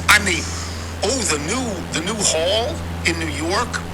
The Amtrak took over the post office across the street on 8th Avenue, between 8th and 9th, and now it's the Moynihan Train Hall. It's incredible. It's beautiful. Really? It's beautiful. The lounge is beautiful. It's beautiful. As bad as Penn Station was. So Penn Station's gone now? Yeah, I mean, No, Penn Station still it's exists. there, but you're coming into Moynihan now, and it is it's all white marble. Beautiful. It's gorgeous. Oh, that's I great. don't know how many years it'll take to become dilapidated, but it is beautiful. On the train ride back, I ate French toast with apple compote and raisins and 2 sausage links, and it was good. It was a good breakfast. Did it pair nicely with that Prosecco? I had Prosecco on the way up. I got drunk as a rat on the way up. No, on the way back, I didn't Did just you drank pick up water. a seeded rye? I did not. I was not in Zarro's. Zarro's was not in the area where I was in the Moynihan Train Hall. I was literally 1 block away from where the Zarro's was, and I don't know. I didn't walk around. I stayed in the lounge. I didn't walk around the train hall to see if there was a Zarro's there, but I hope there was. The one in Penn you can't miss. Yeah. You sort of run into it. I It's don't also know. really good. I've not been able to find one in Moynihan. I've looked. There probably is one. So It's you've been to big. you've been. I have. It's beautiful. Isn't it? Absolutely. So my and great the, thanks to Amtrak Nikki. The contrast between Penn, what And Penn Union. was, and Union Station and Moynihan is vast. I mean, it's So I mean, I said this. I wrote this in a note to Nikki, and I have no problem with the lounge at Union Station. I have no problem with it all. It's fine. But Moynihan makes it look like a garden shed. I mean, the Moynihan thing is really sweet. It's really nice. Has Liz ever been? Not with that new wing. And down here in DC, is Commerce coming back to Union? Or is like the Not lower on the main levels? floor. Okay. no. Not on the main floor where the restaurants were. No. What's in the old Starbucks? Well, I don't know where the old Starbucks was. It was I'm the not a main. Starbucks It was the guy. main corridor heading towards departures and on the right there as you're Okay, going. so there is still some commerce there. There's like an But in Auntie the Anne's front, pretzel. when you walk into the front where there were thriving restaurants and there was action, no, there's nothing now. There's a Blue There's still Bottle a coffee Uniqlo place. store. That store is still there. Some of the stores are still there. And I understand there's a food court at the bottom, but I'm not going there. Right. I mean, I'm done with that stuff. But the lounge itself, you can get, you know what you can get in the lounge itself at Moynihan? A kind bar. They have delicious. kind bars. That'll keep you going all day. That was really I like nice. Kind bar. Well, I've talked and talked and talked, so I think I should shut up. But I didn't. I mean, I'm gratified that I didn't get it. And I understand that the pandemic has been scaled down officially. That doesn't mean that people my age are not terrified. Sure. you know. Right, and this is also a good experience where you are widening your grid. This is like 2 years ago we got you to visit other golf courses and golf courses, outdoor stuff. But start to have dinners with other people on patios. Outdoors. I'm good. I'm not. And no symptoms. No symptoms. That's the big takeaway. No, but I know even if I had some, a couple of days we ago. We just call it seasonal allergies. Yes, right. That's the problem. Or as Michael has said to me a number of times, you have a cold, damn it. You have a cold. You don't have COVID. Stop it. Right? You're around grandkids occasionally. Right. Not as much as I'd like, but as much as my children would like. Stay away. All right, we'll take a break. Tim Kirkjian when we return. I'm Tony Kornheiser. This is the Tony Kornheiser Show. This is the Butcher Box Read. We're doing something experimental with the Butcher Box Read, in that Michael has taken on this role as the chief grilling officer. Sort of like a hybrid Julia Childs role within the family. Yeah, but as a result, you've gotten 1,000 aprons. I'm aproned up. We're sharing the aprons. You have so many aprons. So what would you like to talk about? Well, what are we promoting this week, this go around? Are we doing ground beef? We're doing chicken? I had hamburgers. I cooked Butcher Box hamburgers the other day. I cannot ruin them. I swear to you, no matter what I do with these hamburgers, and I don't try to ruin them, and I cook them at the same. I like hamburgers medium rare to rare, and I cook them 5 minutes on one side, 6 minutes on another side. Take them off, open them up, see if they're good, and invariably they are good. What's the portioning size of the ground beef? So you get 4. It's a pound, and you get 4 patties. You make. Oh, so you turn this into 4 patties. That's more of like a slider than I would say a pub style or like big 1980s, 1990s. Oh no, yeah, it's not like an 8-ounce hamburger. They're like 4-ounce hamburgers. I would say for a pound of meat like that, I would probably start with 3 patties and work backwards. We're going to look at your buns first. So if you're going for like a small, you tend to use potato rolls. The Martin's potato rolls are my favorite. That is a smaller, in terms of diameter, it's a smaller roll. So I would go a little bit bigger just because that meat is going to shrink up, tighten up on the so grill. You don't need to, for this meat, for this amount of burger, you don't have to do the dimple trick. You don't have to put an ice cube in the middle. Just make the burgers a little bit wider than the bun and make sure they're not too thick. So we should go 3 next time. I think because Carol only eats 1. That's going to be a dinner portion. I eat 2. Now this is interesting. I also cook the buns with 1 minute to go. I ask Alexa how much time is left. With 1 minute to go, I put the rolls on the rack. Lightly toasted, yes. Yeah, lightly toasted. So I do that. I guess we could make 3. I eat 1 of them plain. Okay. And then I put 1 on a bun. I put cheese on it and pickles on it. So we're almost all the way to animal style at that point. What does that mean? We're going secret menu, but not so secret from In-N-Out out west. Animal style? Animal style, yeah. Because you're not going to have you're getting the onions. Then you can start taking your bun off for the protein whey. This is too chaotic for me. No, I am a routine creature. Let me just throw a wrench to this. As you are preparing your burger for serve, there's families that are just burger and cheese, and then there are families that have the condiments and the accessories, the sliced tomato, the onion, pickles. You can guess which camp our family was in growing up. We went without. We just had a slice of cheese. If you're putting these condiments on the burger, what's your order? I wish somebody could see me on News Channel 8. What? What's the order? Where are you putting the lettuce? Tremendous. Just an insight. Bottom bun, top bun. Big shot. Yeah. Huh? Bottom bun, top bun. Where's the lettuce going? I didn't have any lettuce.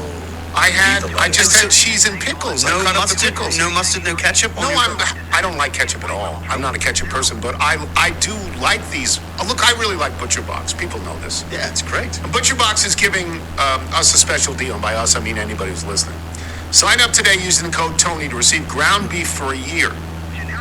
It's a lot of burgers. Ground beef for a year plus $20 off your first order. That's 2 pounds of ground beef free in every box for a year.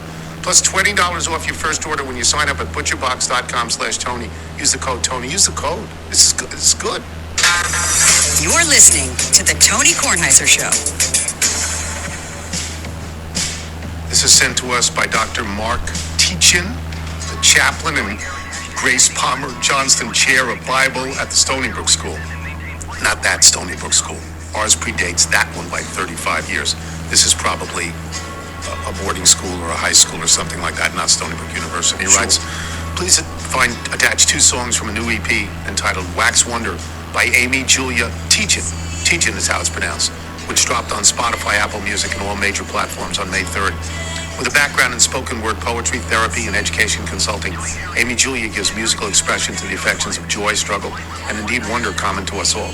Her style is wide-ranging, giving voice to that diversity of emotion. She'd be delighted to share her music with you and your audience. Amy happens, as well, to be my wife, and I think it's fair to say, a quasi-little. By that I mean she never complains about me listening to the pod. Indeed, last fall, when on a long road trip and listening to Chuck Todd, the Monkey, and Carville, she turned to me and uttered 4 words I never thought I'd hear come out of her mouth. Why don't we bet? This is Weightless, Amy Tejan, and it plays in Tim Kirkchin. We'll have another song from her later. So I have a lot of questions, but the first one relates to the Warrior God. Max Scherzer scratched last night. Scratched. He's had a troubling season so far because they tossed him for too much rosin. Little rosin's enough. Too much is too much. It's crazy. That should never be. But should I worry about the Warrior God? Is it, are he and Verlander together now old? I'm not going there, Tony. I've seen too many amazing things out of both of those guys. It is a bit troublesome that your whole season is built around the health of a 38 and 40-year-old pitcher, both of whom are going to the Hall of Fame, both of whom were dominant last year. Yes. But both of whom have had troubles this spring and this year now staying healthy. I still think the Mets are a playoff team. I still think Scherzer and Verlander are going to be great at some point this season. But the big question has to be, where are they going to be in October? How healthy are they going to be when it really, really matters? And I think that's a legitimate question now, but I repeat, I've learned not to discount these guys. We weren't sure Verlander was coming back from Tommy John. Yeah, and he came back and won a Cy Young with an ERA of 2. So you got to be careful questioning those two guys, no matter how strange things might go. I agree with that, but I looked at the standings today. The Mets are 2 under. That's got to be one of the 2 or 3 most surprising things in all of baseball. The Mets are 2 under. Yeah, the Mets have lost 12 out of 15 games here. And Tony, the Mets should have a really good offensive team. And they've scored 1 or 0 runs in 10 games this year. And we're on May the 10th, maybe 11th. I mean, this is amazing how poorly they've played lately. Now, they've had injuries like everybody else.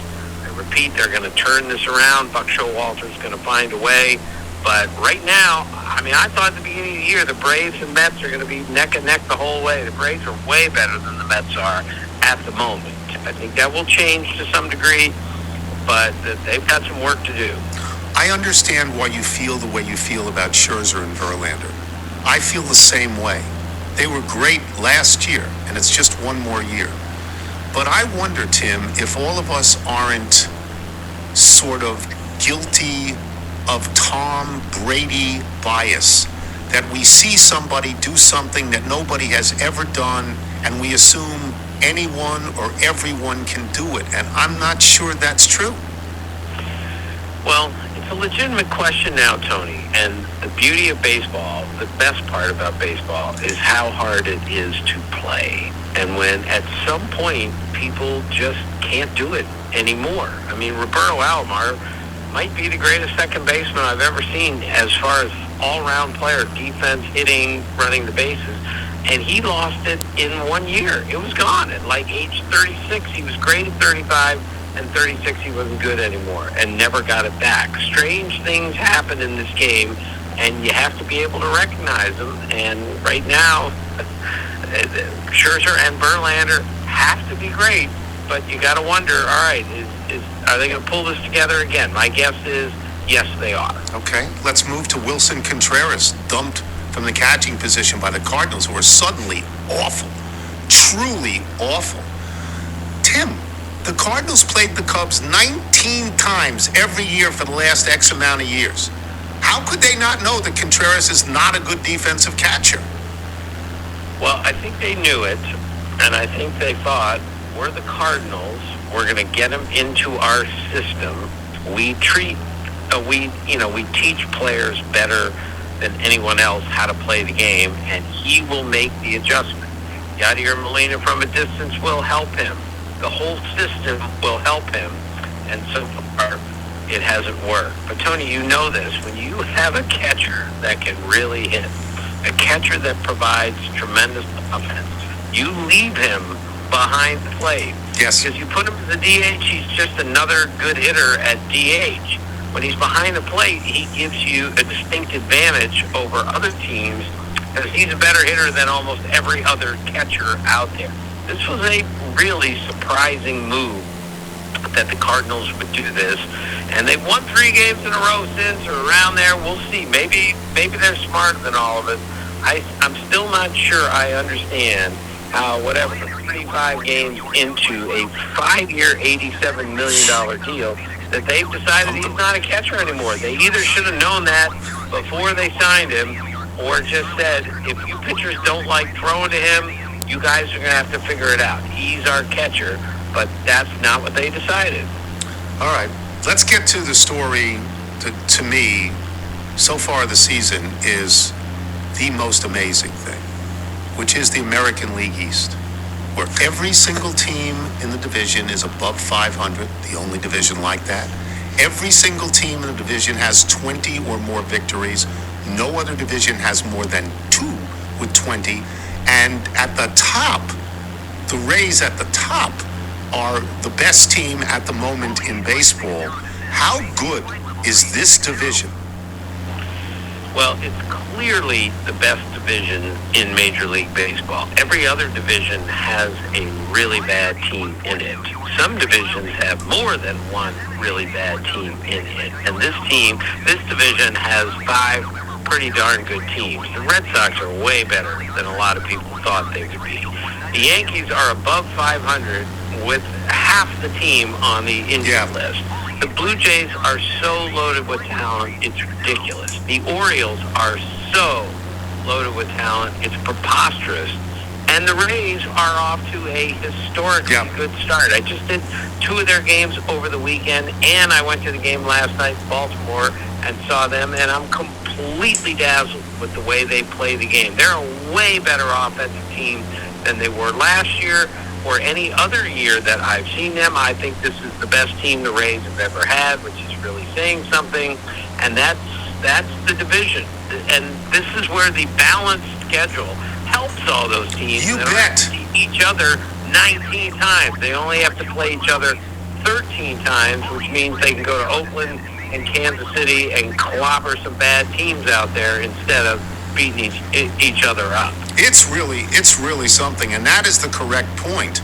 If you play each other 19 times, you'll all sort of regress to the mean.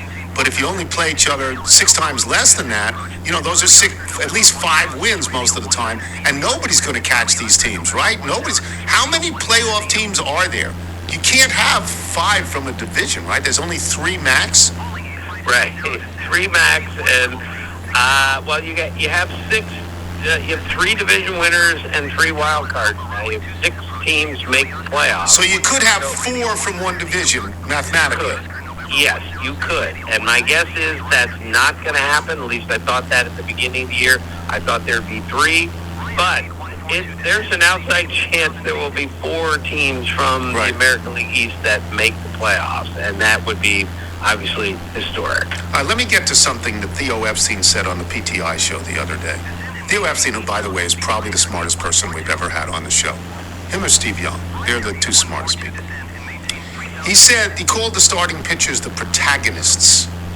And I certainly got the sense that he wanted baseball to return to the way baseball was when he watched as a kid, where there were great and durable and dominating starting pitchers or protagonists. And I think, Tim, that he wants to limit the amount of pitchers on any squad to force starters to go deeper into games. What are your thoughts on that? Yeah, that has been discussed many times, that if you want to, return the value to the starting pitcher, which I am adamantly for, giving the value back to the starting pitcher. One way to do that is to say you can't keep 14 pitchers on your staff, because then you'll have, 4 starters, 5 maybe, and 10 relievers. Yeah. And if you got them, you're going to use them. Tony, I did a game. It was in September with expanded rosters a few years ago. I did a game. The Phillies asked Gabe Kapler. I said, okay, how's the bullpen look for tonight? He goes, we have 18 pitchers failed. 18 for a game. Yeah. He used 10 of them. 10 of them. So, yes, I think we need to bring back the value of the starting pitcher. Again, I'm really old, Tony, almost as old as you. Almost. But I grew up at a time where guys completed 20 games in the season. And 1968, Bob Gibson had 13 shutouts. Max Scherzer, who's our warrior god, whatever you call him, has 12 complete games in his career. Gibson had more shutouts in one season than Max Scherzer had complete games. Max Scherzer won a Cy Young long before he completed a game in the major leagues. Jacob deGrom is the other guy we talk about. People ask me all the time, is he a Hall of Famer? He has 4 complete games and 2 shutouts in his career because we don't allow him to go any further in a game. And I think we need to change that. I think a lot of these pitchers are dying to go 9 innings. We just won't let them because the industry says if we let you, you're going to get hit or you're going to get hurt. I think it's time to make a change in that perception of what a starting pitcher is. And you can limit the amount of pitchers because you've expanded the amount of pitchers. There's no sanctity to a certain amount of pitchers. And when you say, well, the pitchers are going to be against it, yeah, but the hitters aren't. There's going to be more hitters on the roster. You know, you do the math. You know, there are more hitters than pitchers to begin with. So if you favor the hitters, you'll get better feedback from them, right, Tim? Yes. You know, when I grew up, Tony, in the mid-'70s, I grew up, but I was watching baseball as a young man in the early 70s. Earl Weaver had the greatest bench ever. He used to call it deep depth on the bench, all right? He had like 8 guys on the bench. He had right-hand hitters, left-hand hitters, pinch runners, power hitters. He had everything. Now, guys, teams have a bench of 3 guys. It's ridiculous. Managers are completely hamstrung when it comes to making moves because most of their roster is taken up by pitchers, so they have 8 relievers ready to go tonight. We need to change that too if we're going to move in the direction that Theo and others, I believe, including me, think we should be going. Thank you, Tim. As always, thank you. Talk soon. Okay, Tony, see you. Tim Kirkchin, boys and girls. We'll take a break. We'll talk to Chris about a variety of things when we return. And because, honestly, and maybe we shouldn't go there, but the Donald Trump, E. Jean Carroll verdict, I think is a pretty big deal. I do. I'm Tony Kornheiser. You're listening to the Tony Kornheiser Show. This is a Simply Safe ad. Spring is in bloom, and you know what comes next, vacation season. But before you pack your bags, be sure to secure your home with Simply Safe Home Security. With Simply Safe, enjoy greater peace of mind knowing your home is monitored around the clock by trained agents ready to act to defend against break-ins, fires, and other threats. Fast Protect technology for fast response. It enables monitoring agents to visually verify if the threat is real and conveys eyewitness evidence to 911 dispatch for fast police or fire response. In control from anywhere at any time. With the top-rated Simply Safe app, simply stay connected from anywhere, anytime. Arm or disarm your system remotely. Check your cameras to make sure everything is okay. Even unlock the front door to let a guest in. There's no reason to wait. With financing through Affirm, not Aladar, Affirm. Secure your home today and pay over time in installments that fit your budget. Customize the perfect system for your home in just a few minutes at simplysafe.com/Tony. Go today and claim a free indoor security camera plus 20% off your order with interactive monitoring. That is simplysafe.com/Tony. There's no safe like Simply Safe. You're listening to the Tony Kornheiser Show. Once again, this is Amy Julia Tejan. This is a song called All Right. This is sent to us by her hubby from the Stony Brook School, but not Stony Brook University. Yeah, not that one. Loathsome Seawolves, I think they're called. Seawolves, yes. The University of Stony Brook. No, it's loathsome. Michael, if people like Amy Tejan want to send in their original music, how do they do it? Send us your music by emailing it to jingles@tonykornheisershow.com. So Chris is here, And first of all, how's the book? It's great. I mean, it's not Luke Russer great, but it's good. It's good. It's good on that standard. It's been great. Have you been doing a lot of? I've done more local radio in the last 3 weeks than I knew existed. It's like out of Bakersfield, Omaha. So I mean, and you never refuse. No. If you can sell, it's so crazy. I mean, having done this in my life, the amount of books that you are going to sell by doing these things, they're so marginal. If you sell 2 books, you're happy. If you got paid on a weekly basis by 2 book sales, you'd kill yourself. Yeah, wouldn't make it long. But you'll I do have to it. pull the kids out of private school. But you do it, right? You'll totally. with anybody. Did I tell you this was the most exciting thing? I don't think I've told you this. I'm doing an book event at Browseabout. I don't think I told you that. No. Let me get you exact date. It's June. But yeah, I'm doing an event at Browseabout. They were interested, so I'm going to go down there and do it. That's wonderful. I know. I was excited. Other people have done that. Hoda Kotb did that. Yeah, I mean, she and I are very similar in a lot of ways. So that checks out. Yeah. But yeah, I'm excited to do it. Where are you staying? Well, that's what I've been meaning to ask Tony about. Well, yeah, you can stay at the house. Oh, sure, you can stay at the house. Of course you can. No, There's a cleaning fee, there. but you're good. I will have a loud party there. Yeah, that would happen. But anyway, so I'm excited to do that. So I'm doing stuff like that. I'm doing like the White House Historical Association. I'm doing the National Archives. Those are all this summer. So when you say you're doing those, I'm doing an event at these places. I'm doing an event in front of the White House Historical Association. So there would be this is like a ticketed event. Yes. And people plan it in advance. And Nigel can't go. So who will interview you? I don't know the answer to that in most of these situations. Some of them there are moderators. Because that's how it works, right? Somebody interviews you. I got a note from. So they're aware that you're showing up. Yes, they are aware of this. I did double check it. I got a note from a Jerry Braun, I think I'm saying that name right, about the Gaithersburg Book Festival, which is coming up later this month, that he and his family are regular attendees at, that I will be doing. Oh, that's great. So I may see him, I guess just a fan. I don't know the guy, but I think just a fan. That's great. Yeah. And why don't you give the name of the book so people might get it? Power Players, Sports, Politics, and the American Presidency, available on Amazon. It's ranked about 18,000 slots lower than Luke Russer's. Well, Luke's book. won. Yeah. Luke's won. Yeah. Number 1. Nice. Won. Pretty damn good. Happy for him. It's great for him. Come on. He's won. Yes. Pretty great. Yeah. He's been on everything. Everything. Yeah. We'll get him on this show in a couple of weeks. I mean, I wanted to put him on next week, but I found out last night that he's going to California next week. So, to do more book stuff. Good for him. Right? Absolutely. Michael and I was talking. If you knew him, you would root for him. Yes. He's a. What you hope. He's fuzzy. It's hard not to like him. What you hope is that the success of this book will help him break out of his shell, give him a little bit more self-confidence. Yeah, the confidence thing, hopefully, always been lacking. All right. So let me ask this. I'm one of those people who believes that Donald Trump will be the president of the United States again. Yep. He was not convicted of rape. He was not. He was convicted, however, of sexual assault and of damaging a person's reputation. Yes. So they call it sexual. They call it sexual abuse in this court, but it is, to your point, it is sexual. It is what we would come to think of as sexual assault. What do we make of this? Okay, so he didn't mount a defense. There's at least that. He just said, this is nonsense. I don't even know the word. I don't know who this is. Right. He did not testify on his own behalf. He did give a deposition, but he did not testify on his own behalf.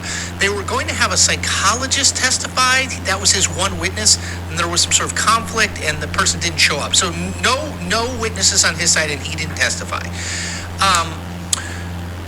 Even so, I was at my kid's baseball game yesterday. I was telling Nigel this. I was at my kid's baseball game yesterday when this happened, and I will admit I was somewhat surprised that it came down this way, which is, you're right, he was not convicted on rape, but he was convicted of sexual assault. Like, let's just let that sink in for a sec.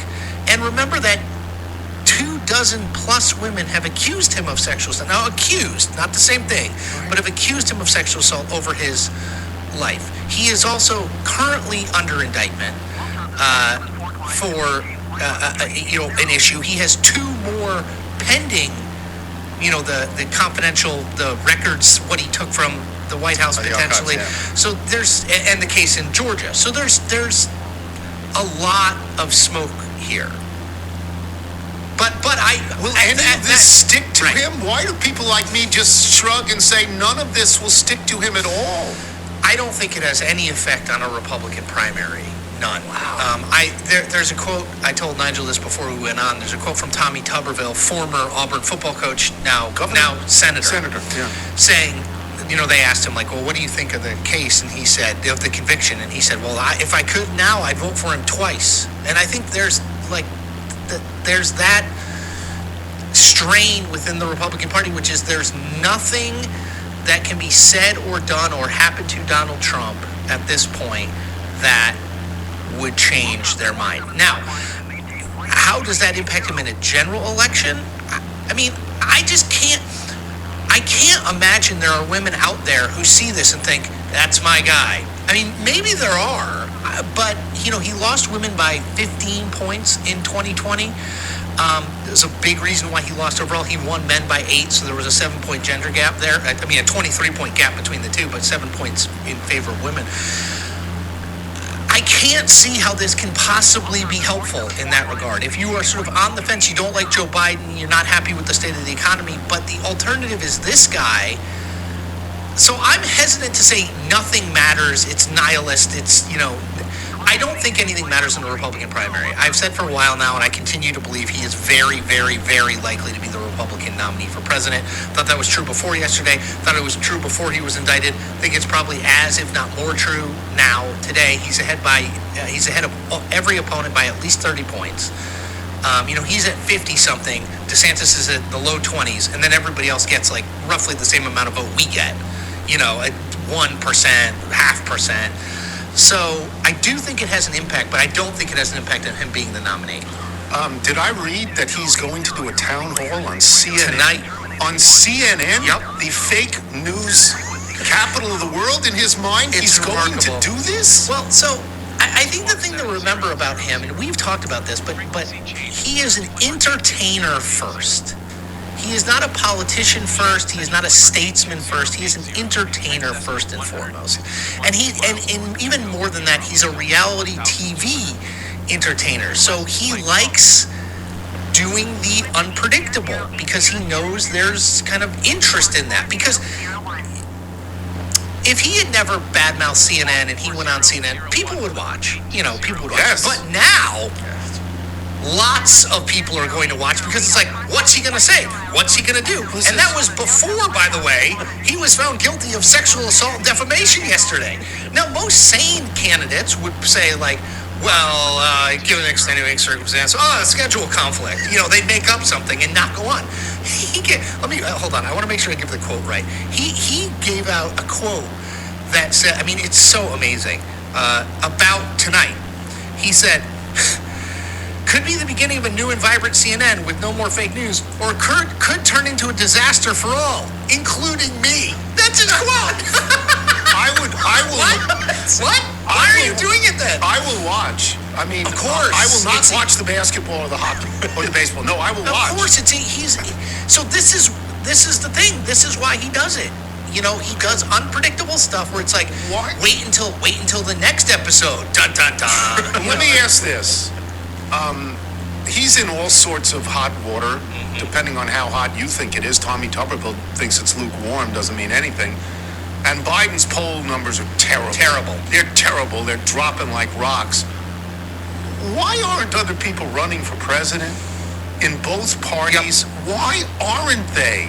I think the sort of 50,000-foot answer to that is it is such an unappealing prospect to run for office at this point. That the desire to be president gets overshadowed by how ugly it is to get there. Particularly, okay, let's say you're Tom Cotton. You're a 40-year-old guy. You're the senator from Arkansas. You have this incredible resume, like Harvard graduate school. And he served in the military. Served in the military.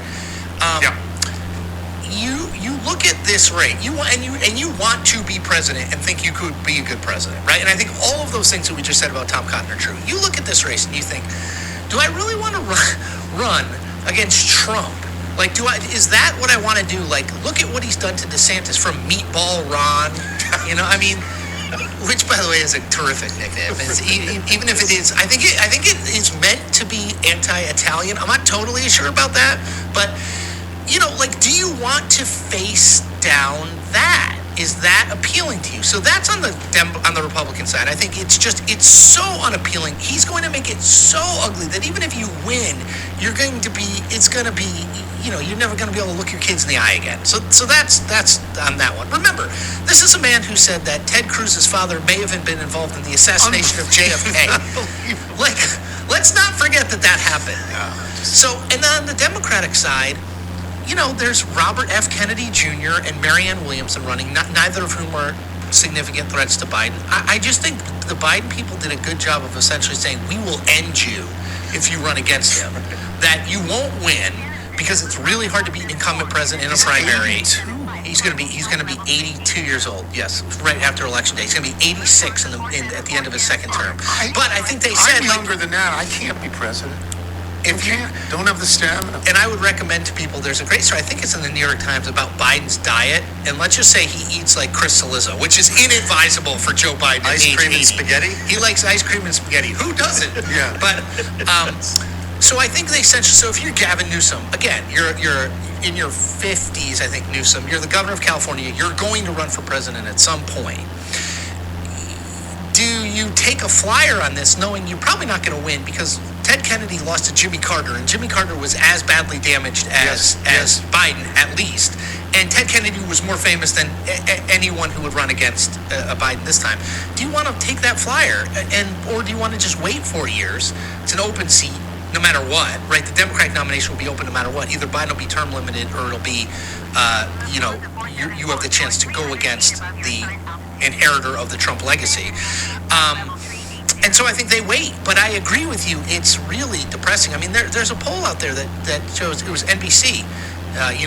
Chuck Todd was involved, so who knows? But it had 71% of Americans saying they didn't want Biden to run again, including 51% of Democrats. I mean, that's remarkable.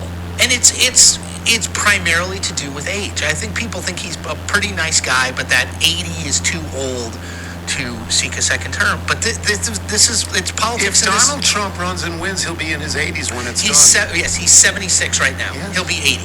Yeah, and that's the funny thing is that the focus on age for Biden is so heavy, but Trump is only 4 years younger. It's not like Trump is 50. Ron DeSantis is in his 40s. Now that's a big contrast. And I think... Well, I'll just say this, and then we'll get out of here. I watched Trump like everybody else has watched Trump. He is indefatigable. He can go all night, all day the next day, all night the next night after that. He'll get on a plane. He'll show up. He does not seem to tire ever. It's all those Big Macs. Well, I think I think he just that's has his that oxygen. Constitution. It is. That's it's what his drives oxygen. him. Yes. He knows he's going to get in front of people, and he loves it. Yep. He is a performer. He is an entertainer. Yep. But if nothing sticks to him, it's just unbelievable. I'm fascinated to see what the ratings will be for. I thought the ratings would be good no matter what for the CNN town hall. With the E. Jean Carroll stuff, I think it's now going to be just absolutely bananas. That's like 9 tonight or 8 I would assume. I haven't looked, but usually they do those things at 9. It's in New Hampshire. It's a town hall, so New Hampshire voters will ask questions. The real key is Caitlin Collins, who's the moderator. It's so hard to navigate something with Trump because he just talks over you. I mean, he just talks and he just says whatever he wants to say, and you have to try to interject. So it's really hard to do, but it is sort of must-see TV. I'm just curious. You talked about a lot of candidates. What's the polling on Chessie? How is she looking? Well, I mean, at this point, she'd probably get about 20% in the Democratic primary. I mean, I'm assuming she's a Democrat. I probably shouldn't assume that. We'll take a break. We'll have email and jingle when we return. I'm Tony Kornheiser. This is the Tony Kornheiser Show. This is the nuts.com read, right? Nuts.com? That's right. Do you like cashews, gummy bears, or olives? What about popcorn, saltwater taffy, or trail mix? Sesame sticks, dried fruit, or chocolate-covered espresso beans? If All your about the ears sesame sticks. perked up at a few of those things, do you know you can get all of those from one place? Nuts.com has it all. Whether you're someone on the go who needs a quick snack to grab on the way out, or someone who spends time at home and needs a stocked snack drawer, Nuts.com has it covered. Nuts.com is your one-stop shop for freshly roasted nuts, dried fruit, sweets, pantry staples like specialty flours, and more. Their wide selection means there's something for everyone. That's what I'm reading. Now I'm stopping. We got some stuff. from nuts.com. And they sent a blue bag of chocolate-covered gummy bears. Dark chocolate. What? These are spectacular. I didn't know that was legal. I'm surprised they made it to your house because they were sent to our house, and our confession is they have a bourbon pecan that did not leave the front door. These are spectacular. The blue bag's not the best for you, but you're gonna love it. And I think they have a green bag that's the healthier variety. I'm glad it's. I see that. I see the commercials, and I'm intrigued. So I think this may put me over the edge. These are great. They're great. Snack with satisfaction, knowing that quality is a top priority at nuts.com. They roast their nuts and pop their corn the same day it ships. Wow, so they reach you deliciously fresh. Since 1929, they've been doing it the old-fashioned way. One taste and you'll know the difference. Right now, nuts.com is offering new customers a free gift with purchase and free shipping on orders of $29 or more at nuts.com/Tony. So go check out all the delicious options at nuts.com/Tony. I just did nuts.com/Tony, and that pulls up. You'll I'm on it right now. Free gift and free shipping when you spend $29 or more. You know how easy it is to spend $29 on candy and nuts? And it has, by the way, if you go to nuts.com/Tony, it has that the sampler pack. It has offer applied for free shipping, free 1 pound bag of Supreme roasted mixed nuts when you spend $29. Once so it's again, right on there. That's nuts.com/Tony. If you go, the gummy bears. This is the Tony Kornheiser Show. Tony Kornheiser Show. This is Bruce Griffin, who can play the piano.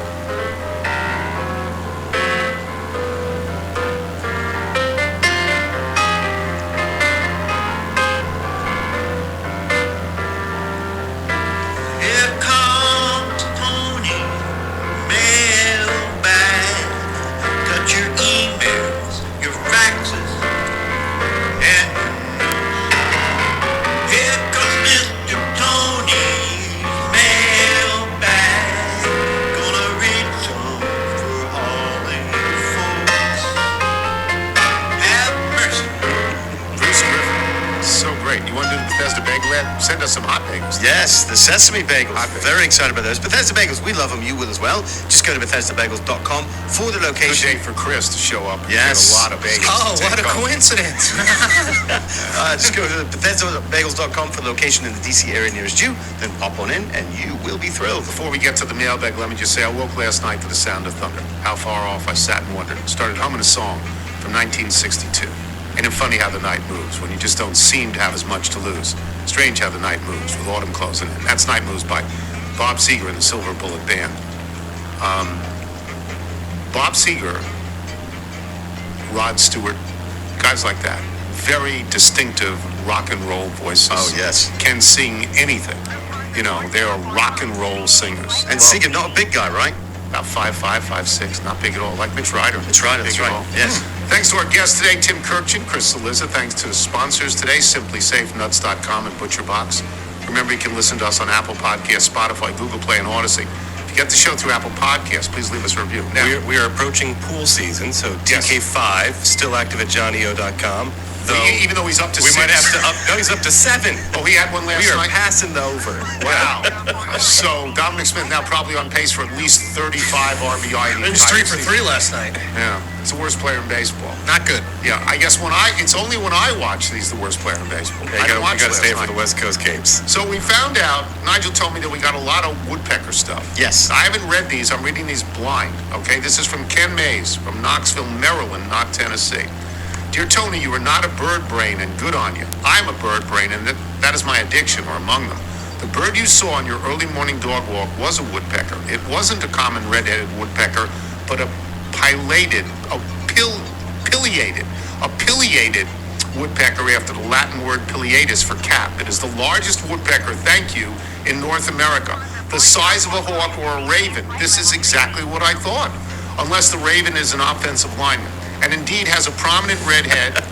It is common to this area and inhabits our woods. The red-headed woodpecker, another image that he sent me, is much smaller, about the size of a robin or a blue jay, and mostly found in open areas to the west of here, as in Ohio, Indiana, etc. I've only seen one pair in one of my small farm's pastures in over 30 years. Adding to the confusion is another locally common woodpecker, the red-bellied woodpecker, which only has a little bit of pink on its belly, but a prominent rust red crown and nape. The woman to whom I'm related by marriage and I have spent vacations over the last 40 years traveling the world looking at all sorts, sizes, and species of birds. Lots of other cool stuff in addition. Our snaggletooth cousins, the Brits, call us twitchers, although I don't know why. Well, but you know that? Bird watching is more active in social sport than snooker or darts. This area, the DMV, is excellent bird watching territory. And he sent the pileated one, and that, yeah, it just had a huge red, big cat. It was really big. This is what we needed. From Adam Perlman in Boston. If you were struck by the size of the woodpecker you saw, it may have been something called a pileated woodpecker and not a red-headed woodpecker, although they are not very common in urban settings. If it's not already taken, I be the official bird watch of Tony Cornish. You have to fight it out with Ken Mays. Yes, yeah. Also, please edit this letter out of the northeastern distribution of the show, as I don't want the guys on my softball team to know I'm a bird watcher. Thank you. From Harrison Slater in New York, New York, is Michael saying, "I know that woodpecker," the first David Aldrich moment of an animal? From Mike Pennell, who was emailed us before from the U.S. Embassy in Baghdad. Oh, right, yes. Greetings from Embassy Baghdad on the banks of the Tigris River and the cradle of civilization. Listening to your May 8th podcast, I wanted to write to offer what I believe might be a correction. The bird you described was likely a pileated woodpecker. These birds are the largest woodpeckers in eastern North America, at about 19 inches in length. You know, George Solomon wrote me a letter, said as big as a hawk. Like, you know, you're stupid. You know, no, it was, it made large sounds. Its wingspread was so much bigger than I thought. It took down our tree. Yeah, these are described as crow-sized woodpeckers. They have a large red crest on their heads. A red-headed woodpecker, the actual name of another species, does have a completely red head, but at 9 inches is considerably smaller, with a smaller wingspan than its pileated cousin. Both birds are a real treat to see. I haven't seen a pileated, often very shy, in many years. As an update, my prior post, Embassy Khartoum, on the banks of the Blue Nile, shuttered indefinitely last month as a sustained armed conflict broke out between two rival factions. That's in Sudan, right? Yep. Many of my friends and colleagues have safely evacuated, several to the Washington area. Please wish them well, if any are listening, indeed. From Les Kernan in Rochester, New York, I thoroughly enjoyed, we're off to something else. I thoroughly enjoyed the riveting discussion of your hamburger cooking on Monday's show, and I had to laugh when Michael said, "We'll check your buns." What's next, Uranus? Frank from Virginia.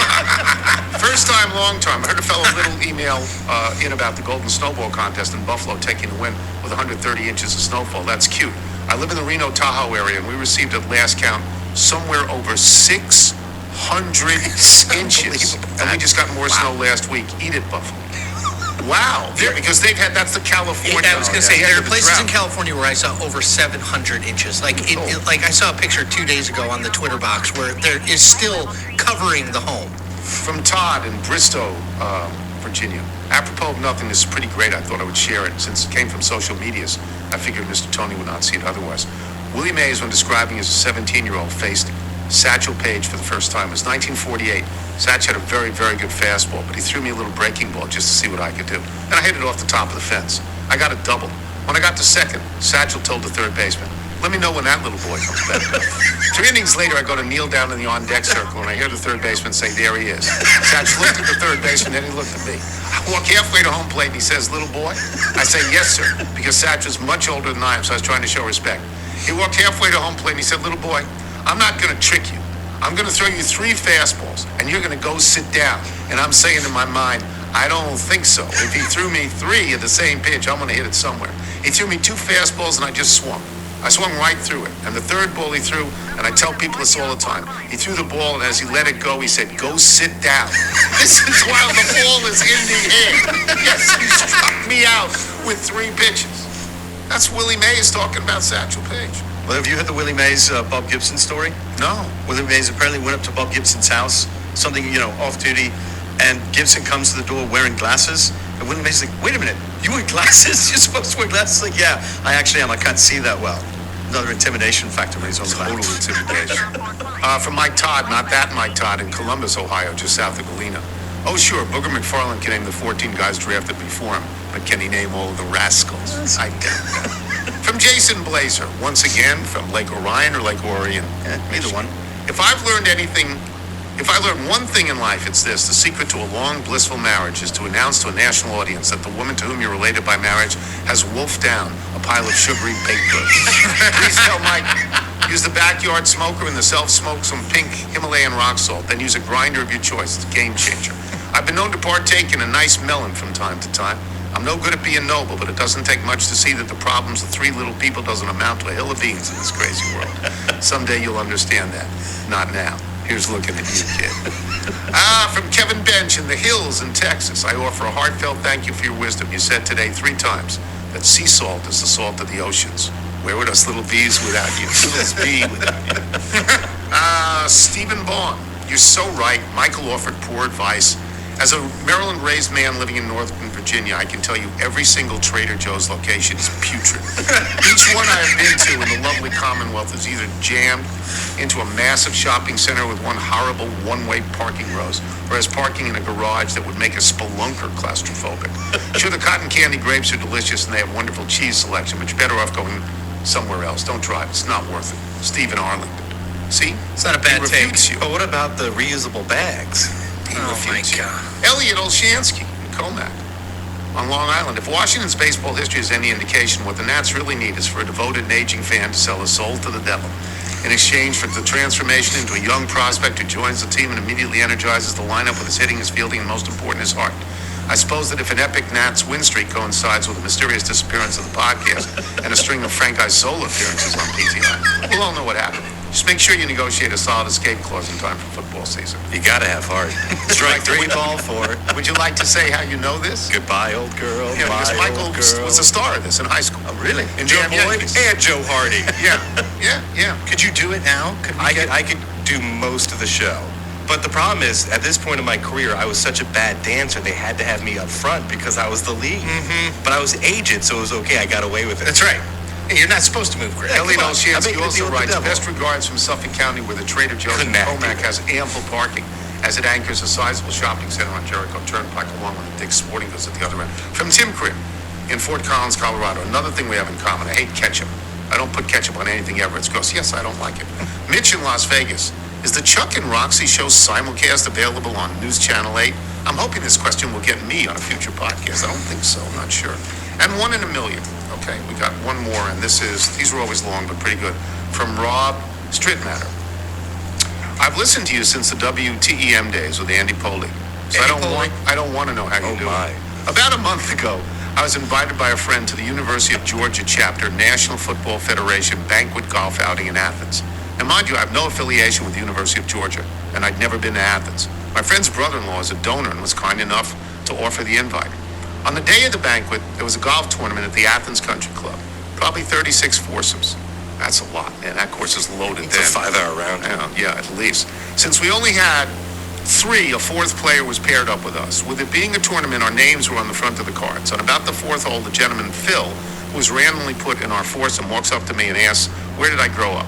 I say Silver Spring, Maryland. He asked, do you know Charlie Strittmatter? I say I do. He's my father.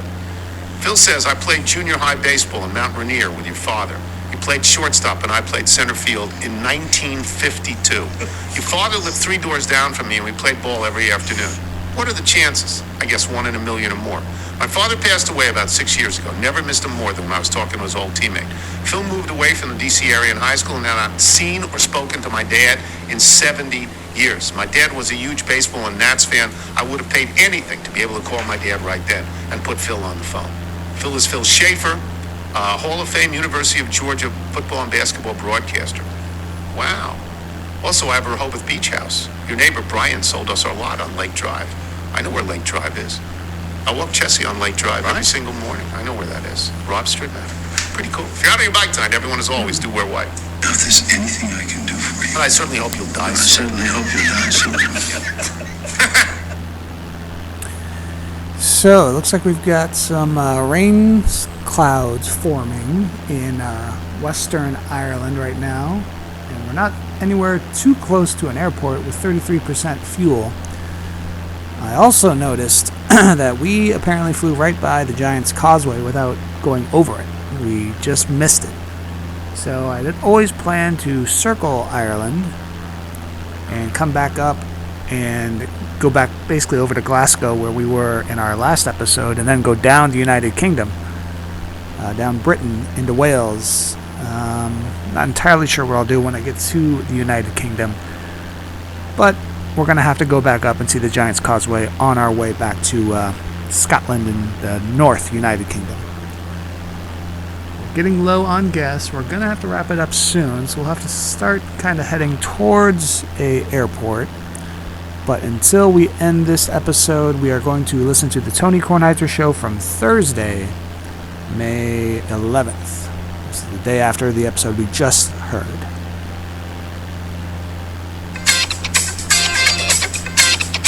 Previously on the Tony Kornheiser Show. We'll get him on this show in a couple of weeks. I mean, Yes. I wanted to put him on next week, but I found out last night that he's going to California next week. Yeah. To do more book stuff. Good for him. Right? Absolutely. Good Oh, for him. Michael and I always talk. If you knew him, you would root for him. Yeah. He's a. What you hope. He's fuzzy. It's hard not to like him. What you hope is the success of this book will help him break out of his shell, give him a little bit more self-confidence. Yeah, the confidence thing, hopefully. The Tony Kornheiser Show is on now. That was about Luke Russert. We will get to Luke Russert in a minute. There's a couple of other things to start with, though. First of all, today is May 11th. That's 5/11. That's Steve Spurrier Day. Not very good. Not very good, but not the worst. Some people were worse than us, so at least we got that. But you have to be, when you say the date, you have to look at it as almost like, I've never seen him. I didn't know. Thought maybe it was still 5 and 10. 5/11. Could be the 12. Steve Spurrier Day. I talked about cookies the other day, and I had, they came late, and I wasn't able to help the people who had the particular group day to raise money for people. Anyway, this comes from Stephanie Wright, who is the co-founder and the executive director of Together We Bake, which is where I got the cookies from that were great, by the way. I hope you're well. We were so intrigued to hear your podcast, your wonderful shout out to Act for Alexandria and Spring to Action, and the saga of the cookies. We now know it all went down, how it all went down, and we would love to send you some fresh treats. Also, Together We Bake is having our annual fundraiser next week. We'd love to invite you to attend as our guest. No, there is no chance. I mean, I don't do that, but but it's nice that to get invited. She doesn't know me well enough to understand that I don't do that. TWB's 6th annual Empowerment Breakfast will be held on Thursday, May 18th. That's this coming Thursday, from 8 to 10 a.m. at the Westin in Alexandria. The Empowerment Breakfast is an inspiring community event, and Together We Bake's largest fundraiser of the year, enabling us to reduce barriers to employment for underserved women. It is also a powerful celebration of the resilience and strength of our alumni community and an opportunity to share impact and plans for the future. Please share the correct address to ship the treats when you have a chance. Bonnie, just send it to Bonnie. Anyway, it's the Empowerment Breakfast is next Thursday, 8 to 10 a.m. at the Westin Hotel in Alexandria. So, last evening, I went, and Nigel went as well, to the Luke Russert book party. And this was at Luke's mom's house. Maureen Orth, who, as Luke correctly states, is the writer in the family. I mean, Maureen is a great writer. And, there were people there. There were people there whose faces I recognized. And, and this is because Luke worked at NBC. Yeah. So he's got a bunch of friends at NBC. Now, there were some people I recognized from ESPN because Luke was our intern. Our famous intern, who at one point just left for the last 3 or 4 weeks of the internship. Gotta go to the vineyard. I go to the vineyard and hang out with John Kerry. Okay. That's when I knew I loved Luke. Right. Because he had no regard for the internship whatsoever. So you look around, and I mean, I hadn't seen Matawano in a while, and I hadn't seen Megan in a while. Bonnie was there. Eric Rydholm was there. I was very happy. And we have a picture. We took a picture of ourselves from the PTI show with Luke right in the middle. Luke's book, and Maureen said this last night, Luke's book is going to debut this Sunday on the New York Times bestseller list. That's the list. Okay, other people, there are a lot of lists, but believe me, when you're a writer, that's the list. It's going to debut at number 3. Yeah. It's fantastic. Yeah. It's just fantastic. It really is. Yeah. So the nightly news, I mean, I do watch the nightly news, so I recognize it's Peter Alexander from the White House. It's Kristen Welker from the White House. They're there. I introduced myself to them, which seemed foolish in hindsight since they knew what it was. But I did. It was just lovely. Pete Williams, Andrea Mitchell, John King from CNN was there. Al Hunt, who I've known for 1,000 years, he was there. And so it was nice for me to see these people. I also met a couple of younger people. Who was that kid that I met that I liked a lot? Josh? Jake Sherman. Oh, Jake Sherman, yeah. Now, he's Luke's really dear friend, and he created something. He worked for Politico, he told me, and then he created something called punchbowl.com, and he's little. And his He wife came to the show. Yeah, well, I found that out. Undisclosed location about 6 years ago. Yeah, I found that out down the road, and so I really enjoyed chatting with him and his wife, and I mean, good for him. He's obviously, this thing is successful. It's online, so I don't know what it is. Yeah. It's like everything else online. But the party for Luke was lovely, and Luke spoke, and it was just really nice. I put on a suit and real shoes. Yeah, you look great. I looked like a ragamuffin. I did. But I put on real shoes. You're a real DC insider. You're a real DC insider. Yeah, now. so it was nice. Well, I remember saying to you, what's the dress for this? And you said, well, it's casual. So I, of course, showed up with jeans and a blazer, and I was like, well, no, you were fine. I felt a bit underdressed. No, you were fine. So it was a lovely party. And as I said, we'll have Luke on, not this coming week, but the week after. And then I went home, and I haven't watched like regular television in a long time. I occasionally watch the nightly news on NBC. It's my favorite station, and I watch it on NBC, but I don't watch it all the time. I watch sports. Since the pandemic, I've watched nothing but sports. I've never watched Netflix. I've never watched these other things. Last night, I went home, and even with hockey playoffs and basketball playoffs, the Nats were over by then. They had one earlier in the day. That was a day game. It's a nice San win. Francisco. It's a really nice third win. Third series win in a row. I believe. They made it a little closer in the 8th and 9th, but Yeah, the relievers came in and they were not effective. They yielded ding-dongs, as we like to say. But it was a 10-2 game before that. And Gray looked really good, right? Gray looked good. They had a lot of hits. I don't know how they have the record they have. I'm one of those people who said they are not going to win 60 games. They're going to lose over 100 games. I don't know how they have the record they have, because they have no long ball threat at all. not one. They have not played any divisional games. So I'm just Well, they opened with Atlanta. Sure, where they got beat played 3-1. Atlanta and they've played the Mets. They have the Mets coming up here in DC, but they have not played the Phillies and even the games against. Have they played the Marlins? They played it. No. Okay. Anyway, so I came home, and because the Nats were off, Get to watch the Orioles. I didn't. I put on CNN. Oh. I watched Donald Trump. Oh, you watched that? I very specifically watched Donald Trump at what CNN said was a town hall in New Hampshire that seemed, by the people who were introduced to ask questions, it seemed to be a very, very largely pro-Trump crowd, a Republican crowd, even when people said, I'm undecided about who I'm going to vote for. Many of them had voted for Donald Trump in the past. And I'm not going to be critical of the moderator. I'm not, because you can't do it. It's impossible. You can't do it. What do you think of the body language? Of whose? Trump's.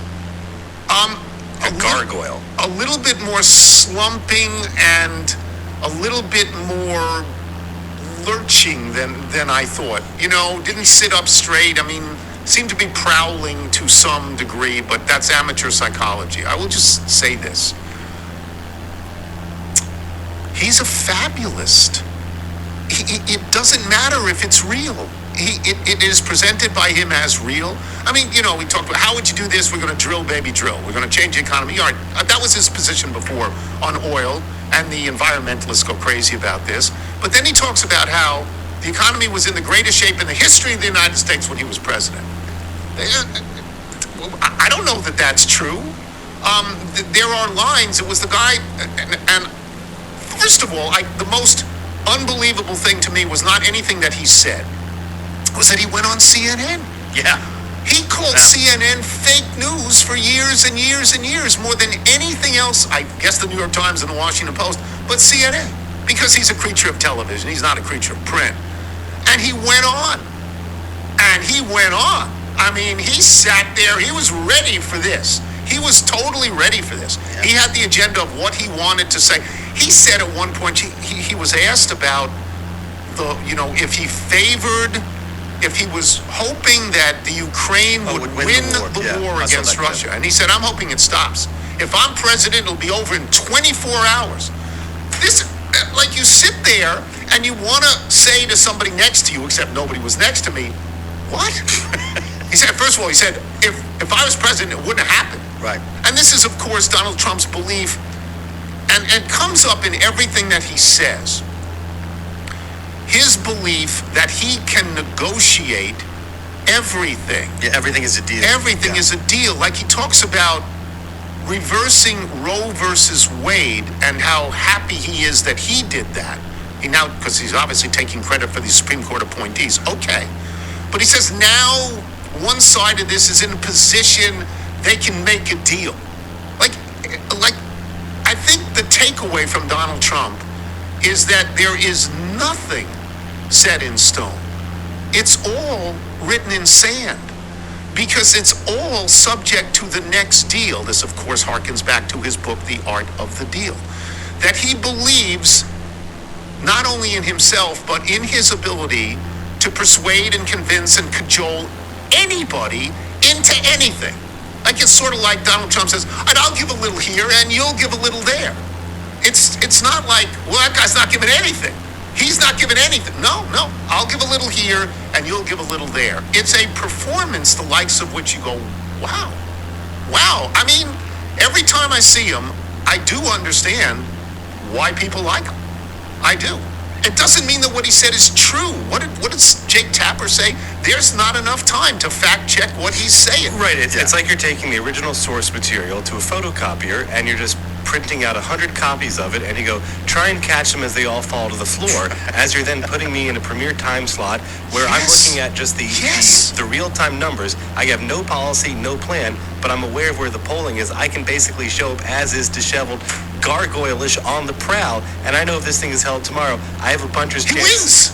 Yeah. He wins. Yeah. Because there's no rules. He doubles down on lies where he was found by a jury of his peers to be at fault. You know, it just says, Yeah, and I think the people that love him love him even more, and the people that hate him even more, just from that performance. It sort of depends on the people in the middle, whoever's in the middle anymore. Yes, but that's why you go on CNN. It was a remarkable performance, I thought. Again, I'm not criticizing anybody for this. I mean, this is who he is. He clings to stuff that every time you check on the falsity of the presidential election, there is no evidence of this.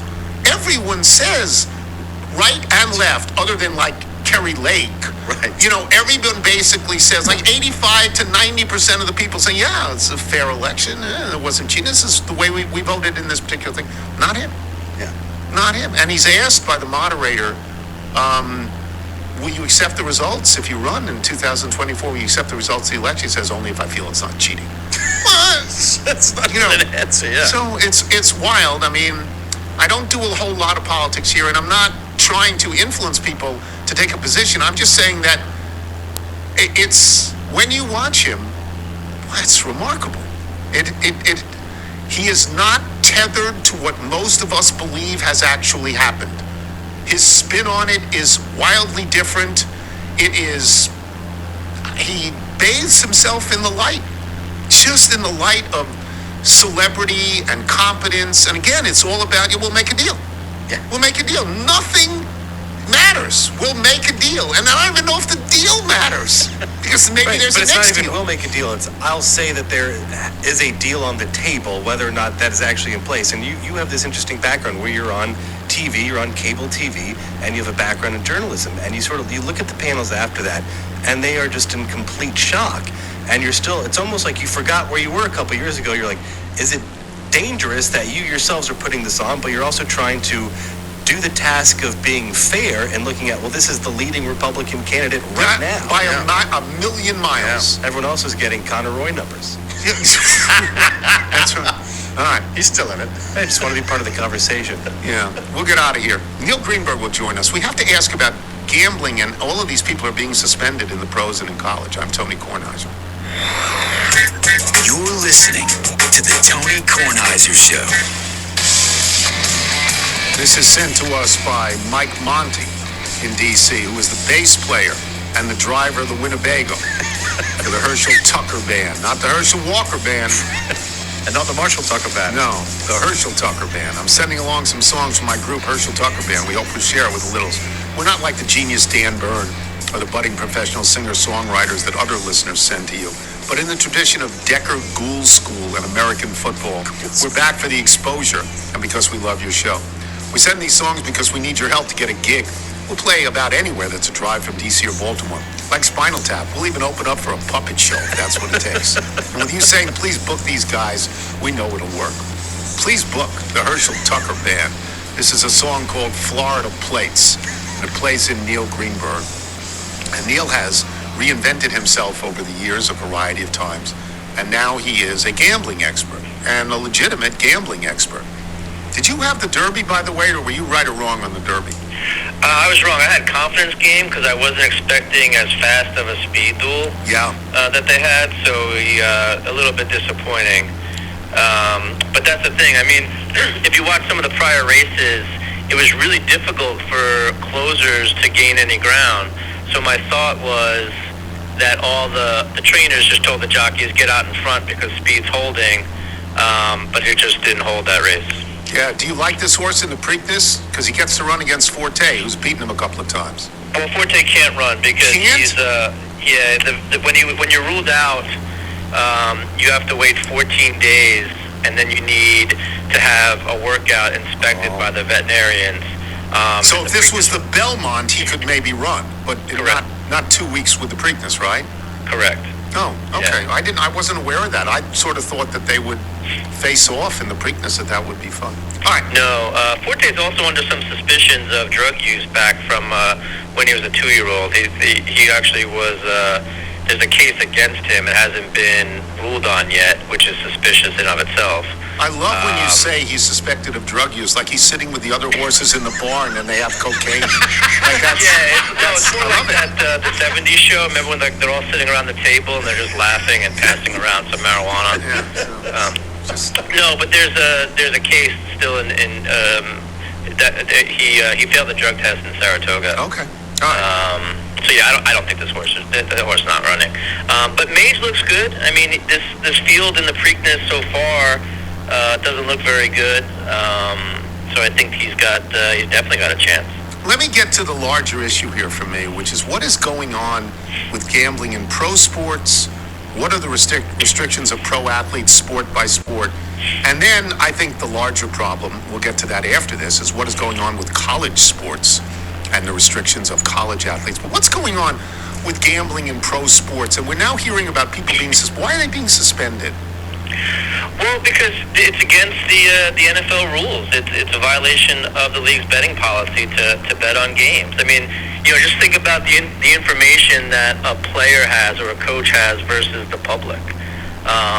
They know who's hurt. They know who may be starting, may not be starting. They know game plans. They know who may be targeted, in terms of the offense. So it's against the league's betting policy, and it's very easy for these odds makers to track who's betting, either from a personal standpoint, because you have to give your social security number, but also from a geolocation standpoint. I mean, they can tell where the general location a bet's coming from. But are you we're talking about the NFL? I can understand if you are prohibited from gambling on football games, but I don't really understand if you're prohibited gambling on other things, which I think has also happened. Yes, no? Well, yeah, but it extends the same way. I mean, how many athletes share trainers, share agents, share just a network of people. I don't think it's far-fetched to say an NFL player can get information on a baseball team or something like that. I mean, so I think that the gambling in terms of information is critical. Neil, I understand. You're talking about the NFL. Does baseball? I mean, Pete Rose, so they must. Does baseball have the same prohibitions? Does hockey have the same prohibitions? Does basketball have the same prohibitions? Yeah, I mean, you can't bet on. Yeah, you're prohibited from betting. All athletes, all pro athletes. Yeah, and it's also obviously extending towards towards student athletes. I mean,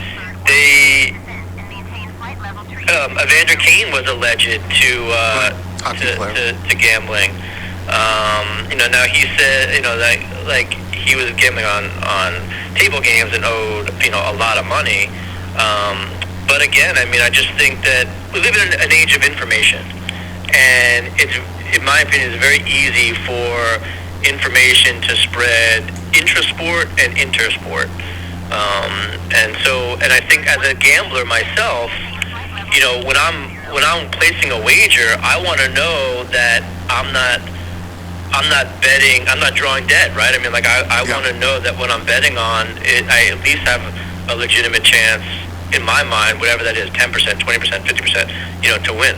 So, I mean, I can understand it for the integrity of the game. I can understand it if a professional league says, one of our deals is, we're paying you a lot of money, you can't gamble. We find you're going to gamble, we're going to get rid of you. Okay, I get that, because those are corporations. Those are leagues with their own policies. They don't have to be legal. They don't have to be legal. The college thing is really sort of murky for me, I guess because I never considered that college kids were out there, on teams betting on stuff. There's so many more college athletes, so many more. How do you police that? Yeah, it becomes difficult. With the case with Alabama, Alabama's scheduled starter, the baseball coach, got pulled before the game and was replaced by a sophomore who wasn't as good. And there were 2 bets made on the Tigers to win from a customer. Now, and I can tell you from experience, college baseball does not have big limits. You're not seeing whales bet college baseball. So if you're having someone walk in the casino or even on an app, start to wager $2,000, $3,000, $5,000. I don't know what the wager was. I'm just assuming it was large enough to raise a flag. Yeah. And you have the geolocation of where it's done, or you have, video of the person. I mean, it becomes easy to trace back. Now, Iowa State, you're talking about 26 athletes and a full-time employee of the athletic department.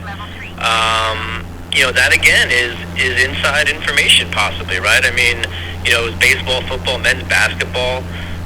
If you know a transfer is coming in, or if a star player is going to be suspended. I mean, there's all sorts of scenarios where having inside information can play a role. So I think it's very easy for college players and even college students, right? I mean, how many college athletes, share, classroom, with other students, and, maybe the student knows that a guy's failing and won't be eligible to play next week, or, there's so many different scenarios that can happen. Let me get to this, and I'm looking for the explanation of where is the equity in this. For a billion years, every single pro league, and obviously in college, resisted gambling, pretended it wasn't there. Put Jimmy the Greek and Pete Axtell on, but pretended it really wasn't happening. Now it's legal. It's legal everywhere. These ads are on your television all the time, and they are aimed at young people. They're not aimed at me. They're aimed at young people. And if this is part of the fabric of the sports culture now, as it seems to be, how do you keep people from betting? Well, there are rules in place, right? So if you go to a school, you're signing a code of conduct before you're admitted, and my guess is it's in that code of conduct that you will not gamble, or you will not place bets, or something thereabout. They don't even know what they're signing. You know that. Doesn't mean it's not binding. I get that. We all do that. My wife, thankfully, is a technical writer. She reads every letter of terms and conditions. I will click that I accept button faster than anything. Yeah, just I accept. Let's move on. Right, exactly. But that doesn't mean though that it's inconsequential. It's a binding contract. Do you have any sense that these rules will change? I don't think they can change because again, it's the integrity of it, right? If look at horse racing. Horse racing is tough to bet on because you don't know if the horse that you're betting against is doped up. That's right? I mean, we saw it in the Kentucky Derby. We've seen it in other races. So for me, as a bettor, I am very leery about betting on horses because I don't know. I don't have enough information where I think it's fair.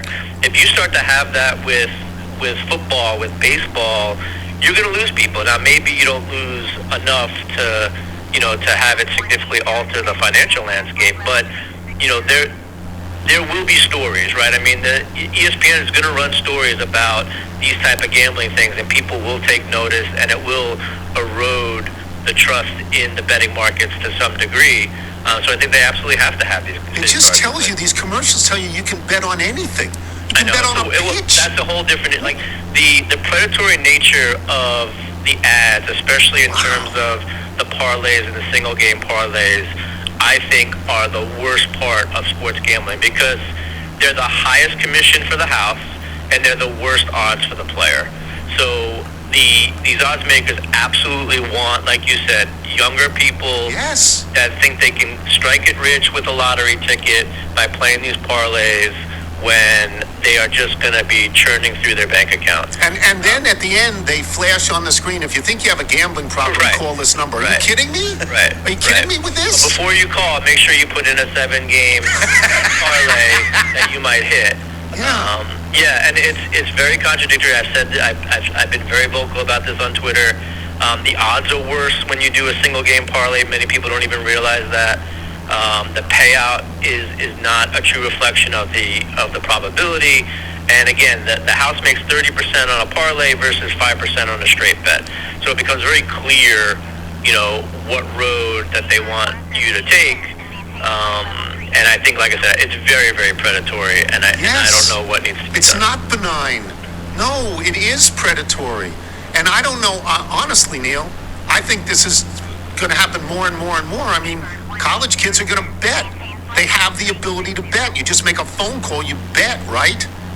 Yeah, you just go on your phone, and I think it's a step further. I think they're going to be smarter about it. I mean, look, I have young kids, and I'm reading about how these young kids get around their parents' safeguards on their iPhones and how they have secret folders and they're using their friend's account and everything like that. I mean, it's just going to make them sneaky, and it's just going to be, hey, can you place this bet for me, but here's the information, and it'll be more difficult to track. And I think, it's a very evolving organism in terms of, well, if we're going to get in trouble, we have to just be a little bit smarter about it.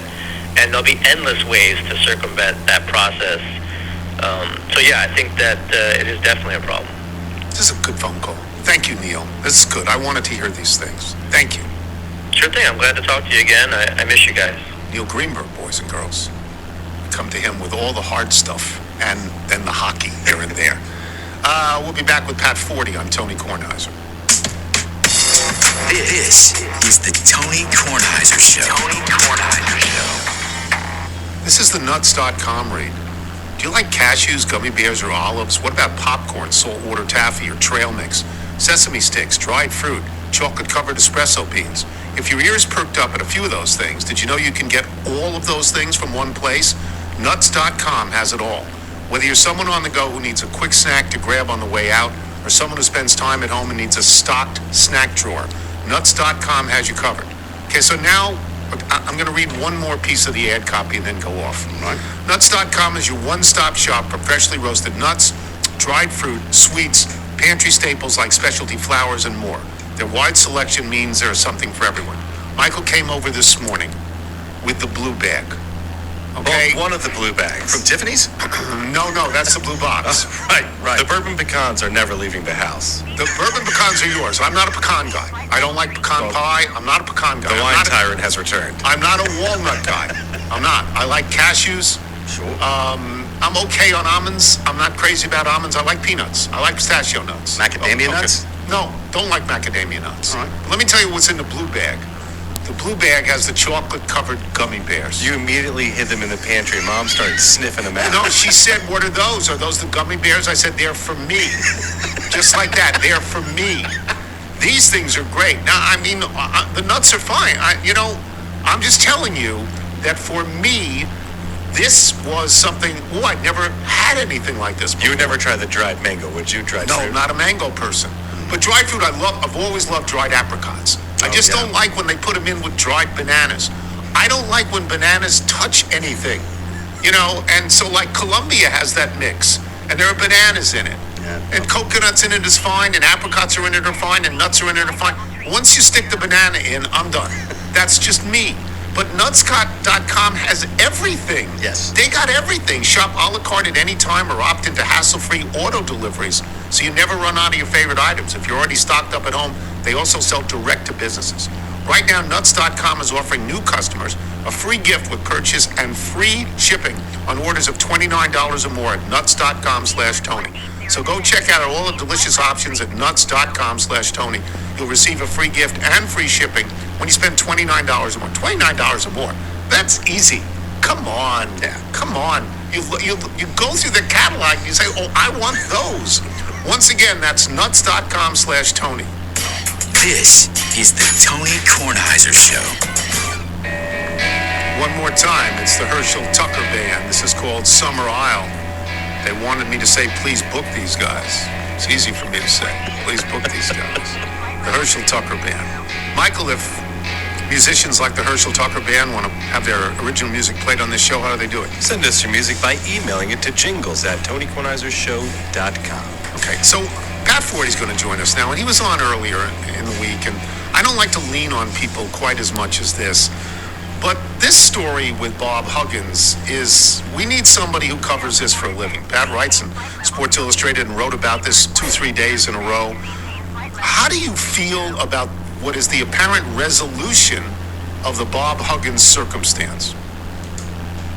Not very good, frankly. I feel like Bob Huggins crossed a line that it's hard to come back from. And he was allowed to come back from it because he, maybe after Joe Manchin, is the most popular person, or popular and powerful person in the state of West Virginia. And the sanctions that were put on him, I thought, were moderate at best, because taking $1 million from a guy who's 69 years old and has probably made, I don't know, $60 million at least in his life, I don't think is much of a meaningful punishment. 3-game suspension certainly isn't. And so I thought this just reinforced that if you win, you can get more chances than regular people. So Wilbon and I had talked about this the day before, and I think Mike just said fire him. He got sick of Bob Huggins, and I was saying, look, it's hard to fire this guy in West Virginia. He went to West Virginia. He graduated from West Virginia. He's a very popular person. It would be easiest if he just resigned, but it doesn't look like he's going to resign. So is there a way to come back? And I said, he could probably keep the job. There has to be public contrition, not just once. He couldn't just say, okay, I've said it and I'm done and we're moving on. It'd have to be often, I felt. There'd have to be counseling. And there'd have to be, in my mind, a significant suspension. And in my mind, a significant suspension was a minimum of 10 games, 10 to 15, or maybe even a full season. Maybe even full season. I mean, I didn't even think about money, taking away money, because honestly, Pat, like you, I don't even think that's meaningful at all to Bob Huggins. 3 games that's insulting, it seems to me. It is. That is insulting, and that goes to the bottom line of, we just want to win here. And, that it's not about, we need to express our true disapproval to Bob Huggins by taking him away from what he really wants, is to coach. It's, well, we need Bob Huggins because we've got a pretty good team here. We've just loaded up in the transfer portal, and that's all that really matters if we want to win.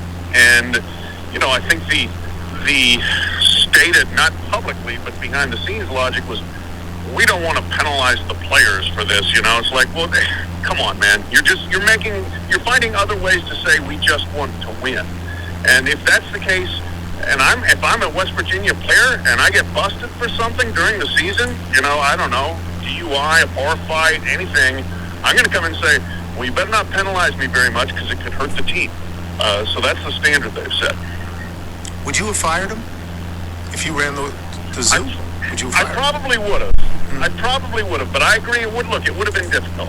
It would have been, again, as you pointed out, he is an alum. He's a hero safety. He to one of their 2 Final Fours ever. He is as authentically West Virginia probably as you can get, so it wouldn't have been easy. But man, I just, how many people, if somebody got on your podcast and said what he said, how many people survived that? It can't be a very long list. So this is interesting because, and you do a podcast as well, and I've done radio for a long time, and I understand the difference. I understand when one is live and one is not. But if I were the host of that show, I'd have tried to save him. I'd have said, oh, whoa, wait, you don't really want to say that, do you? And if he said it again, I would know that he really wanted to say that. But I would try to save him. If it was on tape, we would have stopped, right then and there. We would have stopped. And maybe some people would say to me, no, you have no right to save him, because if that's what's in his mind and that's what's on his tongue, you have to let it go. But how would you feel about that? I'd have tried to say, whoa, hold it, what? Absolutely. No, and that, look, the guy that he's on with, Bill Cunningham in Cincinnati, he is that kind of guy, unfortunately. Like, he trades in, polarizing, angry, outrageous radio, and so this kind of fits right in, and frankly, like WLW, the station there, I don't believe has lifted a finger towards him and how he handled that whole thing. Really? I certainly, not to my knowledge. Okay. I think they just powered right on through. And, at the very least, I sure wouldn't have ended the interview with, he's the best. Isn't he the best? I mean, that was just unbelievable to me. And yes, I think the radio host had an imperative to right then and there say, you don't really need that, Bob. Come on now. Or let's try to give you a chance to walk that back. And that was certainly not the direction they wanted to go. I don't know Bob Huggins.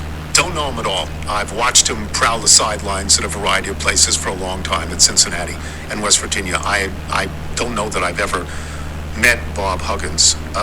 Do you know him? Do you take the apology as being sincere that he actually said, oh my God, I can't say that. Can't even think it anymore. I'm not sure I take it as sincere. And I do know him, and I've had a good relationship with him for 15 years probably. Yeah. And I like him because he's an honest person. I know this was his honesty, this sort of thing. But in basketball terms, you can call him up and he will talk to you about basketball in honest terms. And so, I like him, but this was extremely disappointing to say the least. And I just don't know whether you say it the way he said it and then turn around and say, oh, I'm actually legitimately sorry. I really didn't know that was going to be that offensive. It's like, where have you been for 30 years? I have a hard time thinking anything more than I need to say I'm sorry because I'd like to keep my job. It was not just anti-gay, it was anti-Catholic. I mean, it really was. Yeah. It was just a wide swat. And twice, without prompting and without hesitation. And this is a college, which is supposedly a beacon of learning and acceptance. So, one of the reasons you go to college is to broaden your horizons a little bit and come out a better person. And I'm not going to knock the University of West Virginia. I'm not going to do that at all. But the University of West Virginia did not seem to have either a problem or hesitation with keeping him. I'm not going to say they didn't have a problem with what he said. I will not presume to say that at all. But they didn't have a problem keeping him, did they? No, they didn't. They did not. And, to your point about it being a university, the first clause of their mission statement on their website includes the words diversity and inclusivity. And this was not something that is going to help you have a diverse and inclusive university. It directly flouted that. So, Gordon Gee is the president there. He's a pro sports guy. Yep. He likes the spotlight sports brings. He once famously kowtowed to Jim Tressel, saying, I hope, when Tressel was in trouble and he was asked, are you going to fire him? He's like, oh no, I hope Tressel doesn't fire me. And that kind of says, I think, where Gordon Gee is with his celebrity coaches. And so this probably should have been, I guess, was the predictable outcome with this. Obviously this is going to last wherever Huggins goes on the road. May not last in Morgantown, but it's going to last wherever he goes on the road. Do you think he's the kind of person that will continue to face it and continue to apologize and continue to try and change the perception of himself, or is he a guy like so many coaches in so many sports that will attempt to just shut the thing down? So look, I've answered this already. All right, let's move on. It's a good question, and I would think the latter, given who he is, and I mean, he can be a brusque guy who likes to dictate terms to media or whoever he's talking to. But we'll see. That will be a test of whether he's really actually learned something or not. Is when it's, your 8th game of the Big 12 season and you are in Austin, Texas, and you're being asked about this and you've already talked about it 20 times. Yeah. Do you then just fold your arms and huff and say, I've already addressed that? Or do you address it again, which you need to do? So we'll see. That's going to be a test of the learning curve, I think, here for Bob Huggins. Yeah, because he has a chance. He has a chance within a year to come out on the other side, and people say, well, I do think he's sincere. He has that chance in front of him. He does. It's how he behaves. He's been given the opportunity. I got to ask you about Denny Crum, who you followed and knew very, very well. Your thoughts about the life and times of Denny Crum. I thought that Denny has been a little bit underappreciated. He played in the 1970s and 80s of really helping college basketball improve itself as a showcase for black excellence. And by that I mean you put 5 black players on the floor. That had been done several times, several places. But you then play an athletic, uninhibited style. You are throwing alley-oops. Your players can grow the biggest afro they want to grow. Nobody's telling them they have to cut it. Louisville is credited by some people with inventing the high five. They played with a lot of style and character and soul, frankly. And that was at a time when, especially down the road to Kentucky, that was not the case. And I think, especially in stark relief to Lexington, and some people in that fan base, not all, but some people did not like the blackness of Louisville's team, and in fact preferred the team as the Blackbirds instead of the Cardinals. Denny took all that on and was like, hey, this is who we are, this is who we're going to be, and we're going to be really good. And he helped, I think, make basketball just a little bit more colorful, soulful place. It's nice to hear. Plug your podcast for us. College Football Inquirer, Yahoo Sports. You can get it on Apple, Spotify, Stitcher. I've always said if Kornheiser's 1A, we're 1B, or the other way around. Listen to us. Thank you, Pat. I hate to lean on you quite like this, but the Huggins thing is important. It's important. Yeah, my pleasure. Thank you, Tony. Pat 40. We'll take a break. We'll come back with email and jingle. I'm Tony Kornheiser. You're listening to the Tony Kornheiser Show. This is the Grammarly ad. Now we got writers here. I wrote for a living. Chris writes for a living. Michael's a great writer. Nigel can read. But we got 3 out of 4 ain't bad, as Meatloaf almost said. So we're not afraid of writing. But a lot of you are afraid of writing. I understand that. I do. Those things which we do well, we assume everyone does well. It's not so. If you're afraid of writing, you need help. Grammarly Premium's advanced tone suggestions help you communicate confidently and reframe your words to be more positive and productive so your team gets on the same page and projects get done on time. Confident communication suggestions help you build strong relationships and get things done at work. You can reframe negative language to be more solution-focused so you can better collaborate with your team, coworkers, and clients. I'm just going to talk personally for a second and talk about my daughter-in-law, Liz, who sort of coaches people for a living, who sort of understands how to get the best out of people. I have shown her a couple of things I've written. I'm a pro, and she has suggested tonal changes that I go, wow, that's, she looks for something more optimistic than I look for when I write. And if you avail yourself of this professionally, which I'm sure Grammarly can do, this is a smart thing to do, because when you strike the right chord with written communication, it goes further than you think. Well, let me do it the other way, because I'm a negative human being. When you strike the wrong chord, it hurts you more than you think it's going to. Sure. Hello, jerk. Yeah, so that doesn't work that way. When it comes to work, communication is key, even if you don't have a writing job. Grammarly works where you do, so every important project gets done on time. Plus, Grammarly has a ton of great features. Advanced spelling, grammar, punctuation, and conciseness suggestions to ensure your writing is professional, mistake-free, and clear. The right tone can move any project forward when you get it just right with Grammarly. Go to Grammarly.com/tone. T-O-N-E, not tone, T-O-N-Y. Tone. To download and learn more about Grammarly Premium's advanced tone suggestions, that's GRAMMARLY.com/tone, T-O-N-E. This is the Tony Kornheiser Show.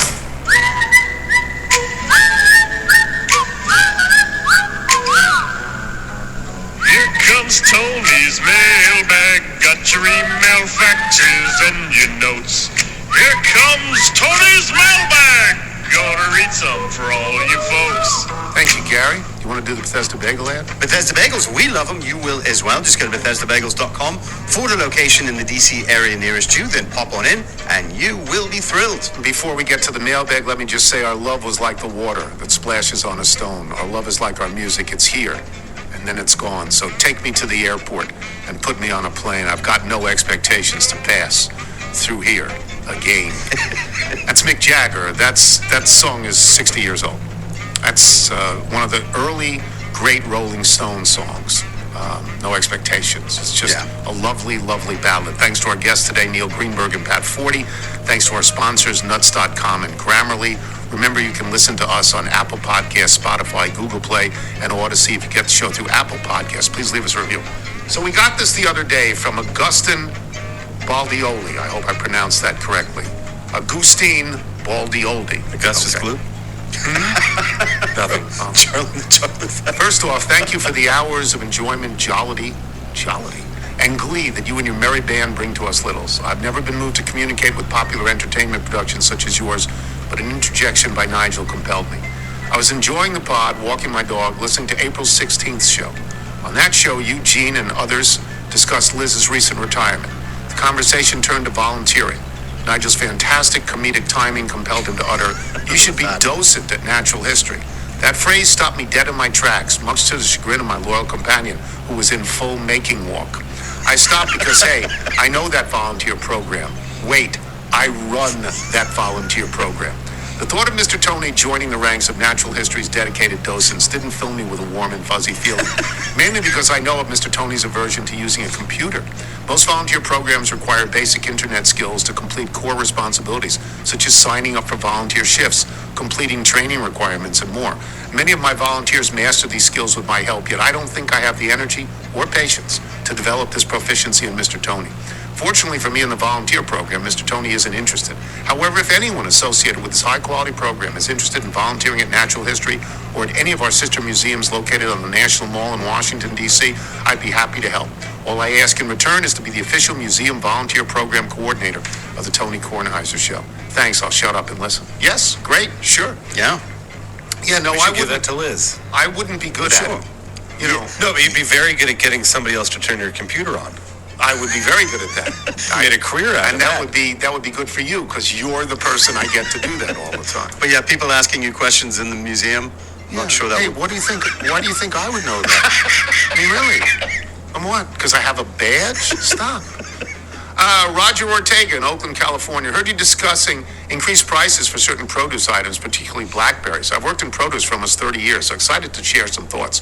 Blackberries, while able to grow wild in many areas of the world, are produced commercially mostly in Mexico. California, Oregon, and Washington also produce them at much smaller volumes and limited time frames. So increases in cost of fuel, labor, materials, cardboard for the carton, plastic for the clamshell, wood for the pallets that the product goes on, have all contributed to the increased cost at the register, particularly on the eastern seaboard. Table grapes, Michael, at this time are coming from offshore, Chile most likely. So the same factors contribute to their increased prices. Mexico and Palm Desert, California should begin production in the next few weeks, moving into the Central Valley of California, Bakersfield and Fresno sometime in early July, continuing through early October. Grapes store well, so supply of domestic product should last November through December, after which time offshore Peru is usually the earliest, will begin to arrive here in the States. If you're looking for an official produce person for the show, I'd gladly submit my This is as application. good as the French fries. That's really good. Huh? As good as the French fries information. Yeah. Now, do you think... the French fries information was unbelievable? Yes. Unbelievable. That's very good, though. I bet they know all the codes for the produce. From Dave Reedman, who's a Hoya, a rainbow warrior, and a knight. Okay. After hearing your discussion of running shoe fittings, I need to chime in with a recent story from my experience with a running store in Orlando. I've had terrible foot pain since the start of the pandemic when I was walking my dog in circles all day around the Aloha Estate, wearing cheap flip-flops and listening to your show. I tried a dozen different shoes and insoles without any relief. About 3 months ago, I decided to try Fleet Feet. They have a walking pad track with sensors that show exactly which parts of your feet make contact with the ground and how much pressure is on them. They also have a 3D camera system that creates an exact digital image and sizing measurements of every part of your foot and arch. Based on the pressure points and sizing, they selected my optimal shoe, a Hoka Clifton 9. I was skeptical at first, but now my foot pain has gone from 9 out of 10 to 1 out of 10. Technology is amazing. And he says, looks like they have a location just down the street from you at Fleet Feet in D.C. on Columbia Road. Yeah, it's been there for 30 years. Yeah. So, I mean, you know, I go to stores, I go to strip mall stores, and I just walk up and pick something out and hand it to the clerk. And hope the sizes match. Right, and All right, a bit more successful landing than last time. We are landed at Galway Airport in Ireland. We will continue circling the island of Ireland next time, and we will definitely get up to Giant's Causeway. We missed it this time. We'll get it next time on Microsoft Flight Simulator 2020 World Tour. And we're just going to close out the rest of this podcast because there's only a couple minutes left before we end it.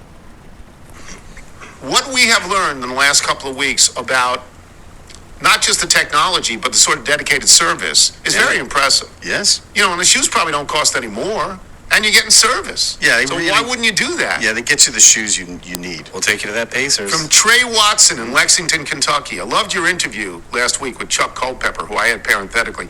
Recently filled my usually guest slot on a local talk radio show when I had something else coming up. One thing you guys didn't mention was the fact that in addition to being that good of an athlete, and yes, horses are athletes, Secretariat knew it and loved to perform. One of my dad's favorite stories was getting to tour Claiborne Farm with the farm manager shortly before Secretariat's passing. While walking around the grounds, the farm manager asked, "You want to meet him?" To which my father, of course, said yes. There was an older, tired-looking horse out in the field in front of them. Nothing special to behold, just kind of walking around. As my dad told it, the manager called out, "Hey, Red." And all of a sudden, the ears on this horse perked up. It straightened its back, stood up strong and proud, and the once tired-looking horse revealed itself as Secretariat in all his massive athletic glory. He proceeded to prance over with a cocky attitude that said, "Yeah, it's me. Breathe it in." Paced in front of them for a few minutes so they could bask in his glory and pose for pictures before trotting back into the field. The horse absolutely, 100%, knew he was a star and loved every minute of it. Well, you had that same experience at the Belmont, right? I didn't get to go to the Belmont. Thanks for reminding me that. That's Can we right. get Pablo on the show? From Lee Gordon, episode 80, West Hartford, Connecticut, and Boynton Beach, Florida, when Chuck Culpepper talked about a community of people with a common interest, meeting each other online and in person at the grave of Secretariat. It reminded me of yet another group of people with a common bond who commune online and take advantage of an occasion to gather together in person. Littles. I don't want to say that Jingle Fest is exactly analogous to leaving pennies on a horse's tombstone, but the weekend of June 24th will be our opportunity to come from all over the country to enjoy each other's company up close and personal. I imagine the Secretariat people have an equally hard time explaining their passion to non-obsessed friends. Isn't that some very nice note? And it is coming up. From Brad Kent in Berkeley, California. I just listened to the conversation with Chuck Culpepper about Secretariat on the way home from work. I was several years from being a glint in my mother's eye in 1973, but the Sports Century series you mentioned introduced me to Secretariat and to the Triple Crown.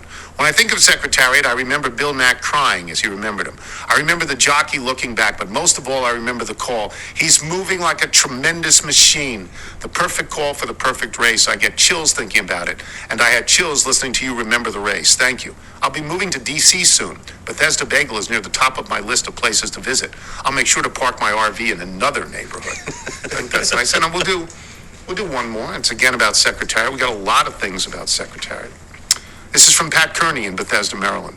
I heard you justifiably rambling on with Chuck Culpepper about Secretariat, and now you have a chance to see a fabulous horse in Woodstock. Not that Woodstock, Grandpa. Woodstock, Virginia, home of harness racing Shenandoah Downs, will be hosting a statue of Secretariat ridden by Ron Turcotte on the stretch by renowned wildlife artist Jocelyn Russell on Saturday, May 13th. That's this Saturday, 2023, from noon to 5 on its trip back from Churchill Downs to a permanent home in Ashland, Virginia. So Woodstock's about a 2-hour drive from the 20015, and it gives all the directions. I won't front you any bets. I'll pick up the first light beer and a scoop of the finest Mennonite ice cream from the Sugar Creek Snowy and Sweet Ice Cream Shop. If that's not enough, I'll introduce you to my son, Thomas Kearney. And he showed a statue.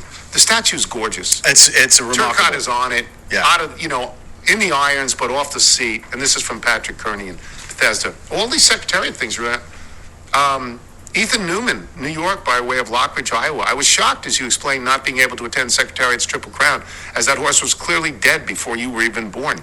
That's when I learned, as the naive millennial that I am, that Secretariat and Seabiscuit are in fact different horses from different eras and not the same horse. While we're at it, it turns out the Belmont is not the town in Footloose where Kevin Bacon isn't allowed to dance. Thanks for being the highlight of my day 3 times each week. Week is really nice. It's really nice. If you're out on your bike tonight, everyone, as always, do wear white. Okay, we wound up 5-11. Not very good. But there were some worse than us. I guess that's one positive way to look at it. We weren't the worst team in the league.